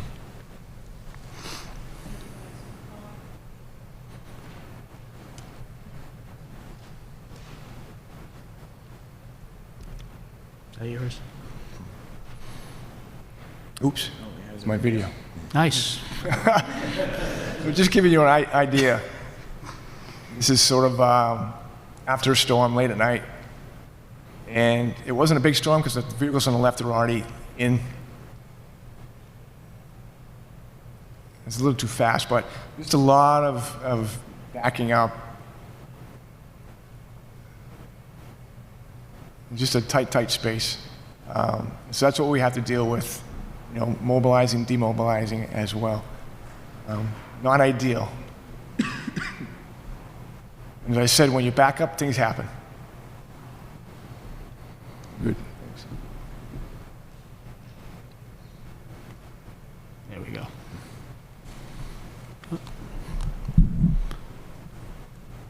You like that video, huh? I don't know, Paul. We'll not touch this. All right, so for Station 1,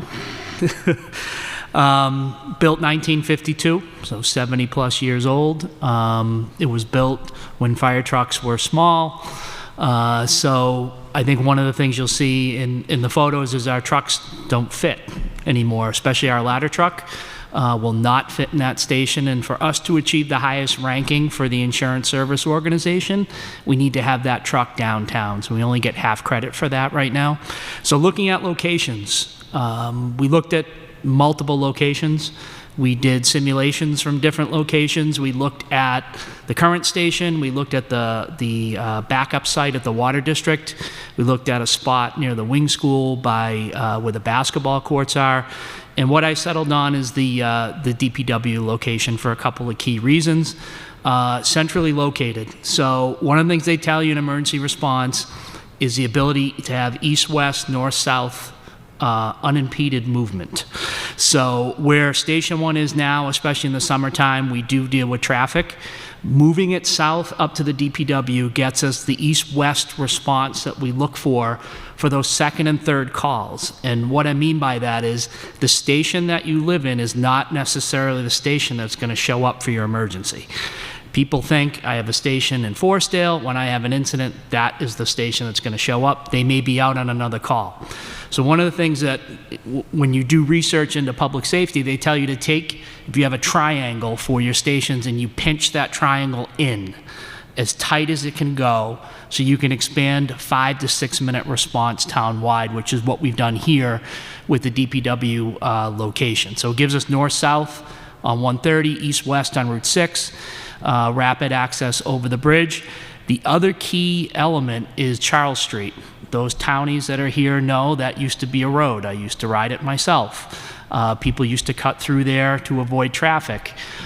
We would like to reinvigorate that as part of this project, though it would be gated and only for emergency response use only.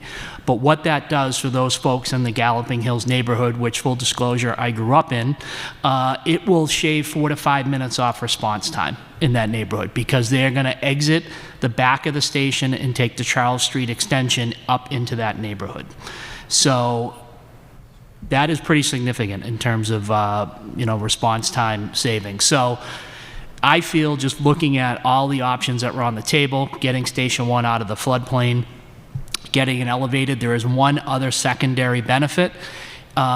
Being high up at that site with our microwave radio system.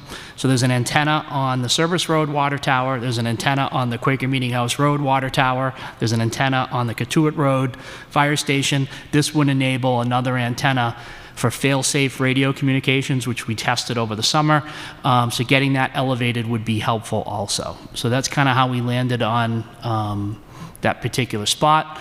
Again, here's the station. You can see the first picture in the upper left, 1952, it was the police and fire station combined at the time. They used to handcuff prisoners to the brush breaker. God forbid there was a brush fire. The additional add-on was added another 20 years later, I'll show you, but again, it's right on the water, and again, it's about 70 years old. This is, you can see the brush breaker. Our clearance on our trucks is about 6 inches. So when it snows, we have to shovel the in front of the garage pretty consistently because any raise in the tires of the truck can scrape the top. Our mechanic works in that particular bay. If he has to put a truck up on the lifts, which is your upper right picture, he actually brings it outside and elevates the truck so he can work underneath it because he doesn't have the clearance inside the building. You can see in the lower left the station, the equipment racks that are there. The recommendation now for fire suppression equipment, or PPE, is that it's stored in an airtight room, separate from everything else. So that would be something that would happen with the new station and increase safety. You can see the upstairs, the middle picture. We did in 2015, 2016, when I was deputy chief and Bill Carrico was the chief, we expanded the kitchen to add also a female bathroom. We did not have that, so we had male and female bathrooms added. You can see the pictures below. Those are the bunk rooms. We've tried to add on little spaces here and there, but it's pretty much an open dormitory style. Limited ceiling heights. Again, when it's built 70 years ago, these are the things that you're going to see. We've tried as much as we can to maintain the building, but it comes down to a couple of key factors. Location, getting it out of the floodplain, making sure our apparatus actually fits inside the building, and increasing that secondary response time to other parts of town. That's my brief overview, and I'm going to turn it over to Mike from Weston and Sampson. Thank you, Chief Burke. Again, my name is Mike Richard from Weston and Sampson. We, as Heather mentioned, we've been working on this project for about 1.5 years now. It hasn't been all continuous. Oh, can you not hear me? You're on. Okay. This most recent phase, we started looking at concepts in the fall of 2024. We looked at multiple different options, about 15 to 20 by our estimate, with variations of different types with the committee. What we were looking for was the most efficient layout and the optimal layout for pricing purposes. So we walked through a lot of concepts with the committee. But before we continue to finalize that, we wanted to take one last look at the space needs, recognizing space is money. So we sat down with the operators of the groups, and being Paul Tilton and Chief Burke, and we walked through each one of these spaces and individually and really dialed in on what we thought was the most appropriate program for each operation. You can see the original program is listed in the middle column, and then we revised it after following discussions with each operator. You can see the revision with Public Works resulted in about an 11% reduction. It was a nice reduction. We did the same exercise with the fire department. We walked through each individual space with Chief Burke, and we also got a reduction. We got a 4% reduction. So that is the space that we decided to carry forward and work to really fine-tune what the preferred concept was. What we did is we took the concepts and met, again, with the operators, specifically one-on-one, and we talked about what they liked and what they didn't like and what they were looking for in their operations in each one. And on the right-hand side of this slide is sort of some of the key high-level takeaways, if you will. Both parties agreed that the knoll is the best place for fire. That's that southernmost area. That's a knoll. That's an elevated area. This gives the fire department the best access to Charles Street. It's also elevated, so it is better, more advantageous for that tower. This also allowed for better phasing operations for Public Works. In other words, Public Works occupies where the fire department is being shown right now. So Public Works could continue to operate in their space. We can construct the new Public Works, and then move Public Works to their new facility, and then move into the fire construction of the fire facility. Also, what was one of the key takeaways here was that fire does not like the idea of being lower than the road. They want it to be elevated. This is both for a safety aspect and as well as for the tower. And neither party really liked the idea of mixing some of the auxiliary operations, the DPW auxiliary operations with fire. And by that, there were some concepts that showed taking the fueling and moving them up to the knoll, or taking salt or bulk material storage and moving them up to the knoll where fire was. No party really thought that was a good idea, and we would concur with that. So now I'm gonna zoom in. I don't want people to get dizzy with this. I'm gonna fly in to take a look at the upper knoll. So in this, the advantage here we talked about is the easy access to Charles Street. But it also, the other aspect that we talked about is the better phasing operations. By our estimate, this could save the town approximately $480,000 in temporary operations. Moving to the lower level where the public works operation would be is some advantages here is what we'll have is we're going to combine 2 curb cuts that are currently for the chamber and make them one, and it's going to be shared with public works. And then as you drive into the site, we're going to be entering sort of a compound, if you will. We have a lined intersection here for better traffic control. As you drive into the site, you can take a left to go to the chamber. You can take a right to go to the public works in terms of parking or the offices, or you can drive straight into the site and for the operations in the yard area. Another feature here is we have the front-facing parts of the operation being the office spaces, the administrative spaces, and the employee facilities. The advantage here is this gives us the flexibility in terms of aesthetic appeal, curb appeal, if you will. It gives us better landscaping control, and it's a lower volume space. So we can help match that to whatever aesthetic look that the town is looking for.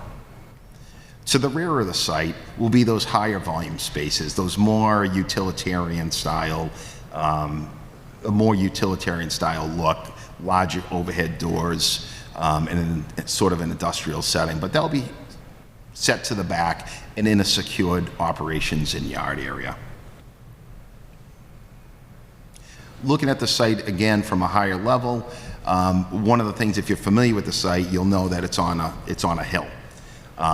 By this configuration, what we're able to do is we're able to grade out the site. It really comes down to almost a balance of cut and fills at this point, where we have the fire department on the upper level. We have a mid-level where the DPW offices are and the parking is, and then we have a lower level where the yard operations are. And that's it. Any questions?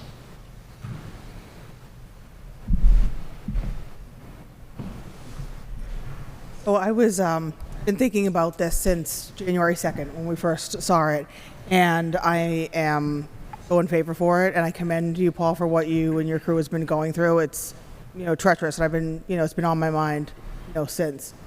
So, and everything that that you've done for this, Mike, it's been great, and glad we kind of finalized. The location, can kind of see it now, so. 100%, like Heather said, this is one of our last big projects, so 100% for it, yeah. Great job with everything. Thank you. Talk a little bit about next steps, maybe. First of all, I heard something that I hadn't heard before yesterday about Public Works, and I think it relates to the fire and the relationship that they have together in Public Works and a natural disaster or storm event, first to arrive and last to leave. Public Works especially, when we're at home, with the fire cozy, hear them go by, and that's sort of the emergency original response. Their response in a major event can go on for weeks and sometimes months, depending on the nature of those events, and really providing the appropriate resources for the department to respond to the community needs is what all of this is about. And of course, we saw the outline that Chief Burke gave us on the fire station, which really it simply doesn't accommodate the equipment that we use today. So I just thought that was a wise, clever way to express Public Works being, the last first in, last out, and that really is the case, particularly in Winchester. In terms of next steps, we're in the process of really evaluating, and it's in the hands of the experts. The cost estimating, we should have that in the next several weeks and can bring that back to you later in the spring. There's also some additional services we may take a look at to help us get better information on that estimating process, additional soils work, possibly some geotechnical, as well as a tighter analysis of the site design, so we can come in with something that was really on point in terms of what we think the and without getting in too deep into it, it will be, the largest investment that the town has made in public buildings ever. So these are a really important project. This work was incredibly challenging, and I know Mike and his team can talk about how challenging it was to accommodate both uses on the site, the work that we have ahead of us to work with the community in terms of making this type of investment pales in comparison to the work we've done on it. And I would just add, I think from the group that's been working on it a while, like, it's easy to see one slide and Mike indicates that they looked at least 15 different options. It was probably 30, and every time we'd see something, we'd all nitpick it. We'd question other locations, and everyone felt if there's any way we could squeeze this on that site, that would be the best place. And thankfully, after a lot of work, they found a way to do that. It's difficult to lay things out, but I will say, I think in terms of each department's needs and what things they need in a building and roughly what size it is, that's the easy part. It was the hard part was trying to figure out that odd site where next time you drive up the hill, like heading towards the transfer station or coming down from the opposite way, like just take a look in the back at the topography and how it drops off and how to try to use that. And I think it's fair to say without, the select board hasn't had a second presentation, hasn't heard a cost estimate. I think internally we were always trying to push, geez, is there any way we can get it to the annual town meeting and possibly a vote in May? And I think we all realized this on the group, and again, we haven't gotten any feedback from the board yet, but I think we realized that's just going to be, it'll be next to impossible to do it that fast. So I think the more we've talked about it, we think we will recommend that the board consider it, at a special town meeting, early fall possibly. And so it's still too soon to know all that, but that's, I think, where we're roughly headed. And I don't mean to minimize this. Like, if you guys knew how much time Matt has devoted on your behalf, and he brings up the things that, we hear all the time in our meetings about concerns people have, and it's literally been over 3 years he's been working with us on the project, and we, really thank him for all of his efforts. It's interesting. Yeah.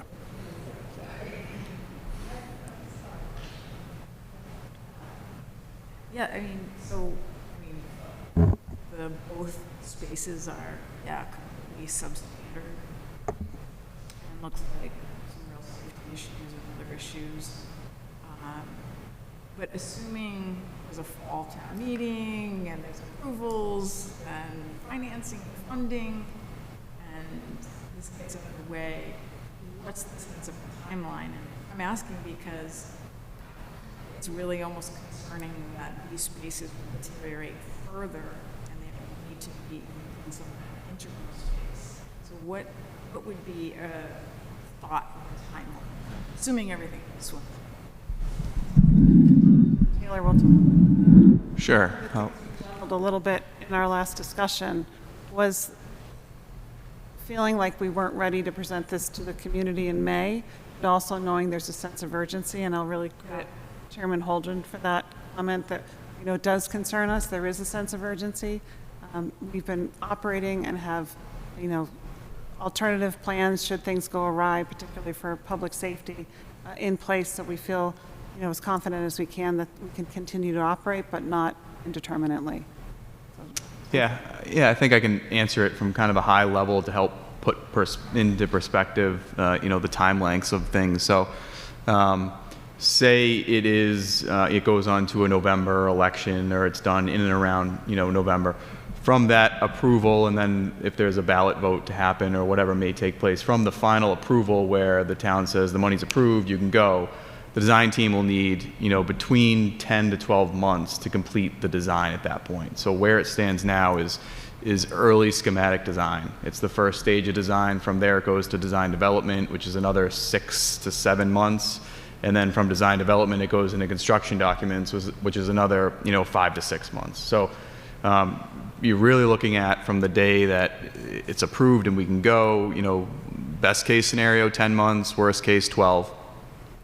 From that point, then you'd go through the bidding process, which is at least 2 months for this as well. And then being that we're looking at 2 different buildings here as a phased approach, it's probably going to be a 24-month construction project. So, so three years, best case scenario, you're looking at, completion and popping champagne. But, there will probably be some added, there might be some added time in there, but that is probably your best case scenario if things were to all go, perfectly. I think Bill would want me to say, we pop Bud Light in Sandwich. Yeah, that's right. We'll get the cheap bottle. We're not Chatham. So hearing about the time frame now, we didn't hear that back in January. So many times we've talked about different buildings and departments with putting a Band-Aid on things. So 2 years, a little bit more for this. Do we have any plans to make the department as safe as possible within that time frame? Because that would be, my concern that, with seeing everything and the asbestos and the termite damage and, the salt shed, if anything has, been talked about, and you guys, going through this with, are we just kind of dealing with it? Is there going to be anything done in the meantime? Yeah, just in regards to the DPW facility, as I mentioned, we did have a safety audit for that purpose. Try to identify the most hazardous areas that we can try to rectify. And to the extent possible, we are doing that. But as I mentioned, there are some areas that we just don't have room to expand. So we alert and train our employees to be aware of the situation. We put signs up just to make sure they're aware of that as well. But for some things, there's only so much we can do without spending, tens of thousands of dollars to fix that problem. I think Paul said earlier that the facilities department does spend quite a bit of time there. Yeah. They have made some minor upgrades. We did some improvements to that lunchroom. I think they're doing some improvements to the bathroom area. Yeah. They're minor, but we do what we can without, making major investments in a building that we think we're going to be making some big decisions about. That's why like you see $10,000 Band-Aid, yeah. In the photos that, if we thought we were going to be there for a while, we would make those investments. But the recommendation really is that it's not suitable for the long term. Yeah, just, safety, just seeing it, that you guys are still there is kind of definitely a concern because, if you guys aren't in a safe environment, then the whole town isn't safe. Right. The same thing for the fire department. There's been some improvement there. There was some damage, which sometimes creates an opportunity to make some repairs. So facilities was in there, and we worked with our insurance company to do some improvements to that building just in the last year and a half. So we do continue to attend to them and do the best that we can. And Brian is really helpful, Brian Schlegel, our facilities director, in making improvements where and when we can. I just had a couple things. We are concerned about the gap between, say, the schematic design that we have now until we actually present it to the voters for. Would require a town meeting vote where it would have to pass by at least 2/3. And then at the ballot, a debt exclusion is a majority vote. So we would need those two hurdles to proceed. We're trying to think of what can we do in that interim period to at least advance things a little bit and maybe make our cost estimates a little bit tighter. And as Mike had indicated and Heather, like trying to identify either some soil borings we could do or other things that we could try to come up with some money internally because all of the money that we set aside for the work to get it to here has pretty much been exhausted. So, try to find a way to find out a few more details to help advance the concept a little bit further. And I swear I had something else to say in it. I've completely lost it. So, and I think that came up too. Like if we funded design, say in May, it would be more than $1 million. Like we don't have $1 million without a debt exclusion to most likely to fund to the next level. So, I know what I was going to say is like there's been turnover on all the boards over time. We know the public would be interested. So before any vote would come, there'd be a lot of public outreach. There'd be a lot of things that we do on Sandwich Community Television. There's a lot of things we do on social media. But particularly for you guys, we would love to bring you on a tour of both buildings to see it like in person. And just so we could see it, really get a walk and spend time. It might be on a Saturday or something, but at some point, we want to schedule that with the select board just to go take a look at things.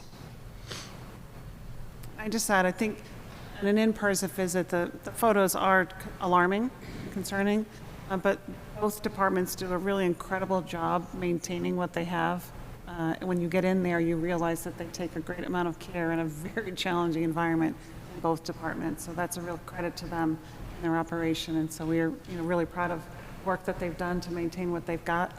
and you'll see that as well. Will we be able to offer tours to the public of the facilities? Because I think that's the key to this, is anybody that lays eyes on it has to agree that the facilities need to be replaced, so. Good idea. Yeah, definitely. I know when we built the public safety things at Quaker Meeting House in Katuitt, we had open houses a couple times on the weekends and in the evenings at both locations. I'm sure we would do that again. Just two things. Number one, the design updates. Just wanted everyone to know that square footage, not cost. I don't want someone to look at it and say, oh, we've got the cost already. That's the size. And the second one was a question actually for Paul. Any concerns? I mean, you've been there for a long time. You've had underground tanks. You've had a lot of trucks. You've done a lot of maintenance. Any concern about contamination? Well, that's what a consultant's looking to right now. We always have mandates from DEP about the landfill. So anytime there's a new contaminant that they're concerned about, we always have to test for that. So we test around our facility and the landfill as well. We haven't found anything, at least, where we've tested. Doesn't mean there won't be something somewhere else, but I'm sure Mike can speak to that in terms of what he's looking at right now. Yeah, we also, in addition to sort of a phase 1 desktop study, where we look for the tanks, the history of the tanks, and any reported leakage, et cetera. We also did a hazardous building material investigation, and there are some cleanups that you have to do that anytime you get a demo a building. There are some cleanups. We're evaluating those costs right now. It's pretty typical for this style building, though. Just to add to that, we have a real detailed landfill monitoring program. So the county helps us with that. They inspect it every month. They give us reports on the gases that are coming through the ventilation system. So we're on top of that in terms of the landfill. Nancy? Kind of along the same line, just to clarify, the old capped landfill is back towards where we dump now, right? And is there a concern about any of that traveling underground? No, yeah, that's the big cap. That's the old landfill that was permitted. I forget when that was done, but we do monitor that on a monthly basis and provide reports to a DEP, Department of Environmental Protection. So again, sometimes there are the contaminant of concern. Dioxane was one of them that they found, I think a little bit in one of our wells that exceeded the amount. So that kicks us into a different stage. We have to monitor certain areas and actually go out beyond that and look at private wells, which we did with a consultant. They did not find any contaminants in the private wells at all. Yeah. Any other questions, comments from I guess Andrew? this is kind of a preliminary, but there must be a substantial retaining wall between the two, because one's got to be 25 feet above the other. Yeah. Absolutely. He's designing it. Go ahead. Easy answer, yeah. Yeah, we did try to step the site, so there was a series of retaining walls to try to minimize the height of those walls. Yeah. Not enough room to like slope anything. No, there's not. We couldn't catch up with that slope. It's too steep. It's a long way down. It is a long way down. Yeah, you're familiar with the site. Yeah. And if we were going to try to do a walkthrough or a tour, is there a time that's better for, you guys than others? For at least, the finance committee and select board to come through? Yeah, just don't do it during winter season. Let's get to the winter season. We were thinking of combining that with a touch a truck event as well, so families can come with their kids and give them a tour at the same time. Okay. but I'm guessing maybe April, Okay. something like that. Yeah. Yeah, I know that we usually take the April vacation off for ours, so that could be something that we could do during that. If I'm not sure if anybody has, previous plans, but that would be, an idea. We're open 24/7 if you. We may need to do more than one. We have the time to do that. I think the next steps for us would be like just, our group has been meeting roughly twice a month, I would say, for quite a while now, and I'm sure we're going to have some more things once we try to refine that cost estimate, and everything's still up in the air, but it's fair to say like just the cost per square foot that has happened across the world and that we're seeing in very valid bid projects that are very similar to this recently, those costs have gone up significantly since we built the headquarters facility. So, once we know, we're going to be open with everyone and share what that looks like, and then, make the best case possible. Can I add to that? Yeah, I think that's very correct and fair to say. But I would say that we have seen a leveling off happen over the last year. We are seeing a favorable bid environment too, so the prices aren't where they were at COVID. They came down a little bit. They've leveled off. But we're actually seeing a very positive bidding outcome recently on a number of different projects. So it's good. We're hopeful. It's a sign of good things to come construction-wise. I could just add, I think, to what Bud was alluding to, that on the 100 Route 6A project, library renovation, and the Center for Active Living, we got very lucky at hitting the market on all of those, and the prices that we were on a square foot basis on any one of those were very advantageous in comparison to what we're likely to see, even in a favorable bid environment. Yeah, you'll never see those prices again. Never see them again. Thank you, Taylor. Yeah, especially those we hit those just right, but yeah, we won't see those bid prices again. And I will say, and again, I'm going to jinx us.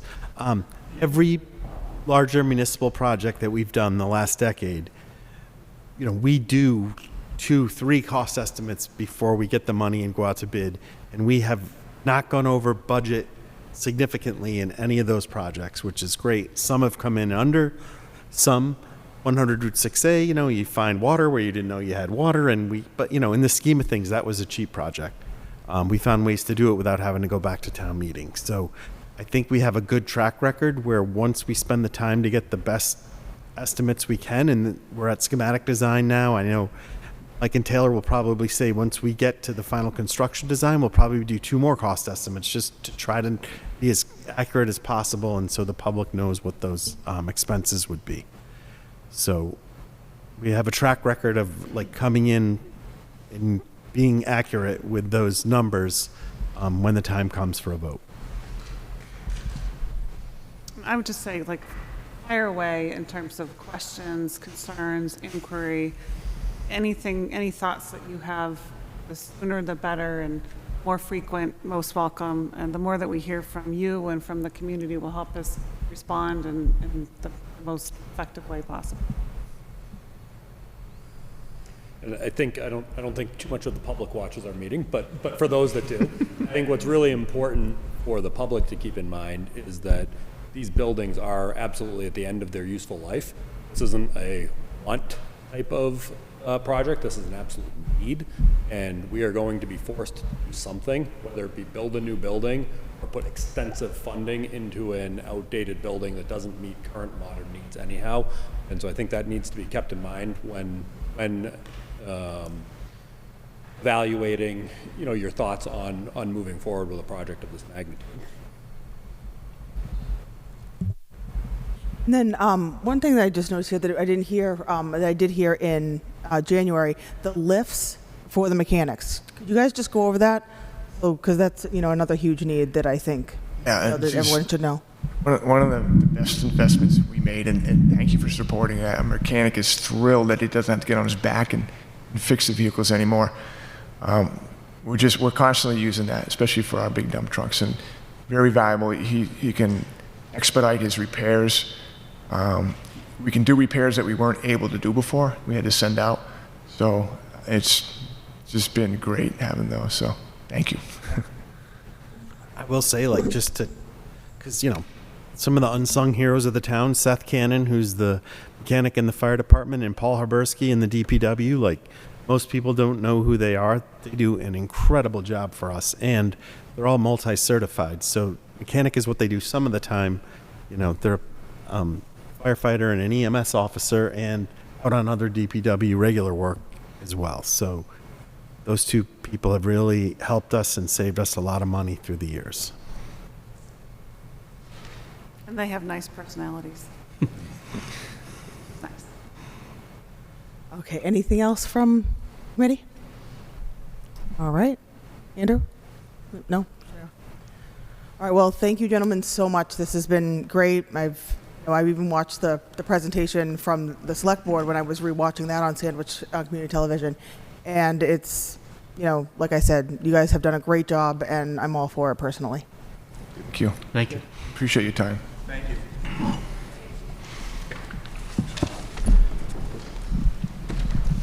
So moving on the agenda here for old business, Ed wanted me to mention here that that Tim and Bill are still compiling questions for the Sandwich Public Schools. And so if there's any other questions that you wanted to get in, email them, let them know. And so the school is going to have ample time to answer those.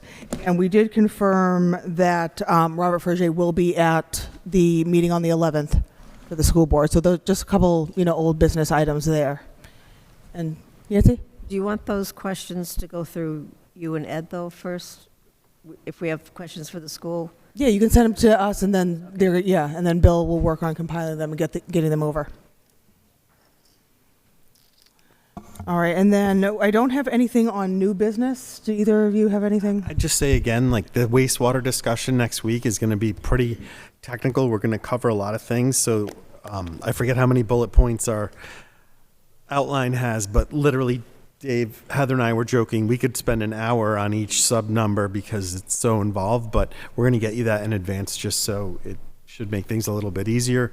And none of it's so difficult to understand that we'll be able, within an hour and a half, 2 hours next week, you'll know a lot more than, you wanted to about what we're doing. And Kevin knows more than all of us combined, so he can help set us straight.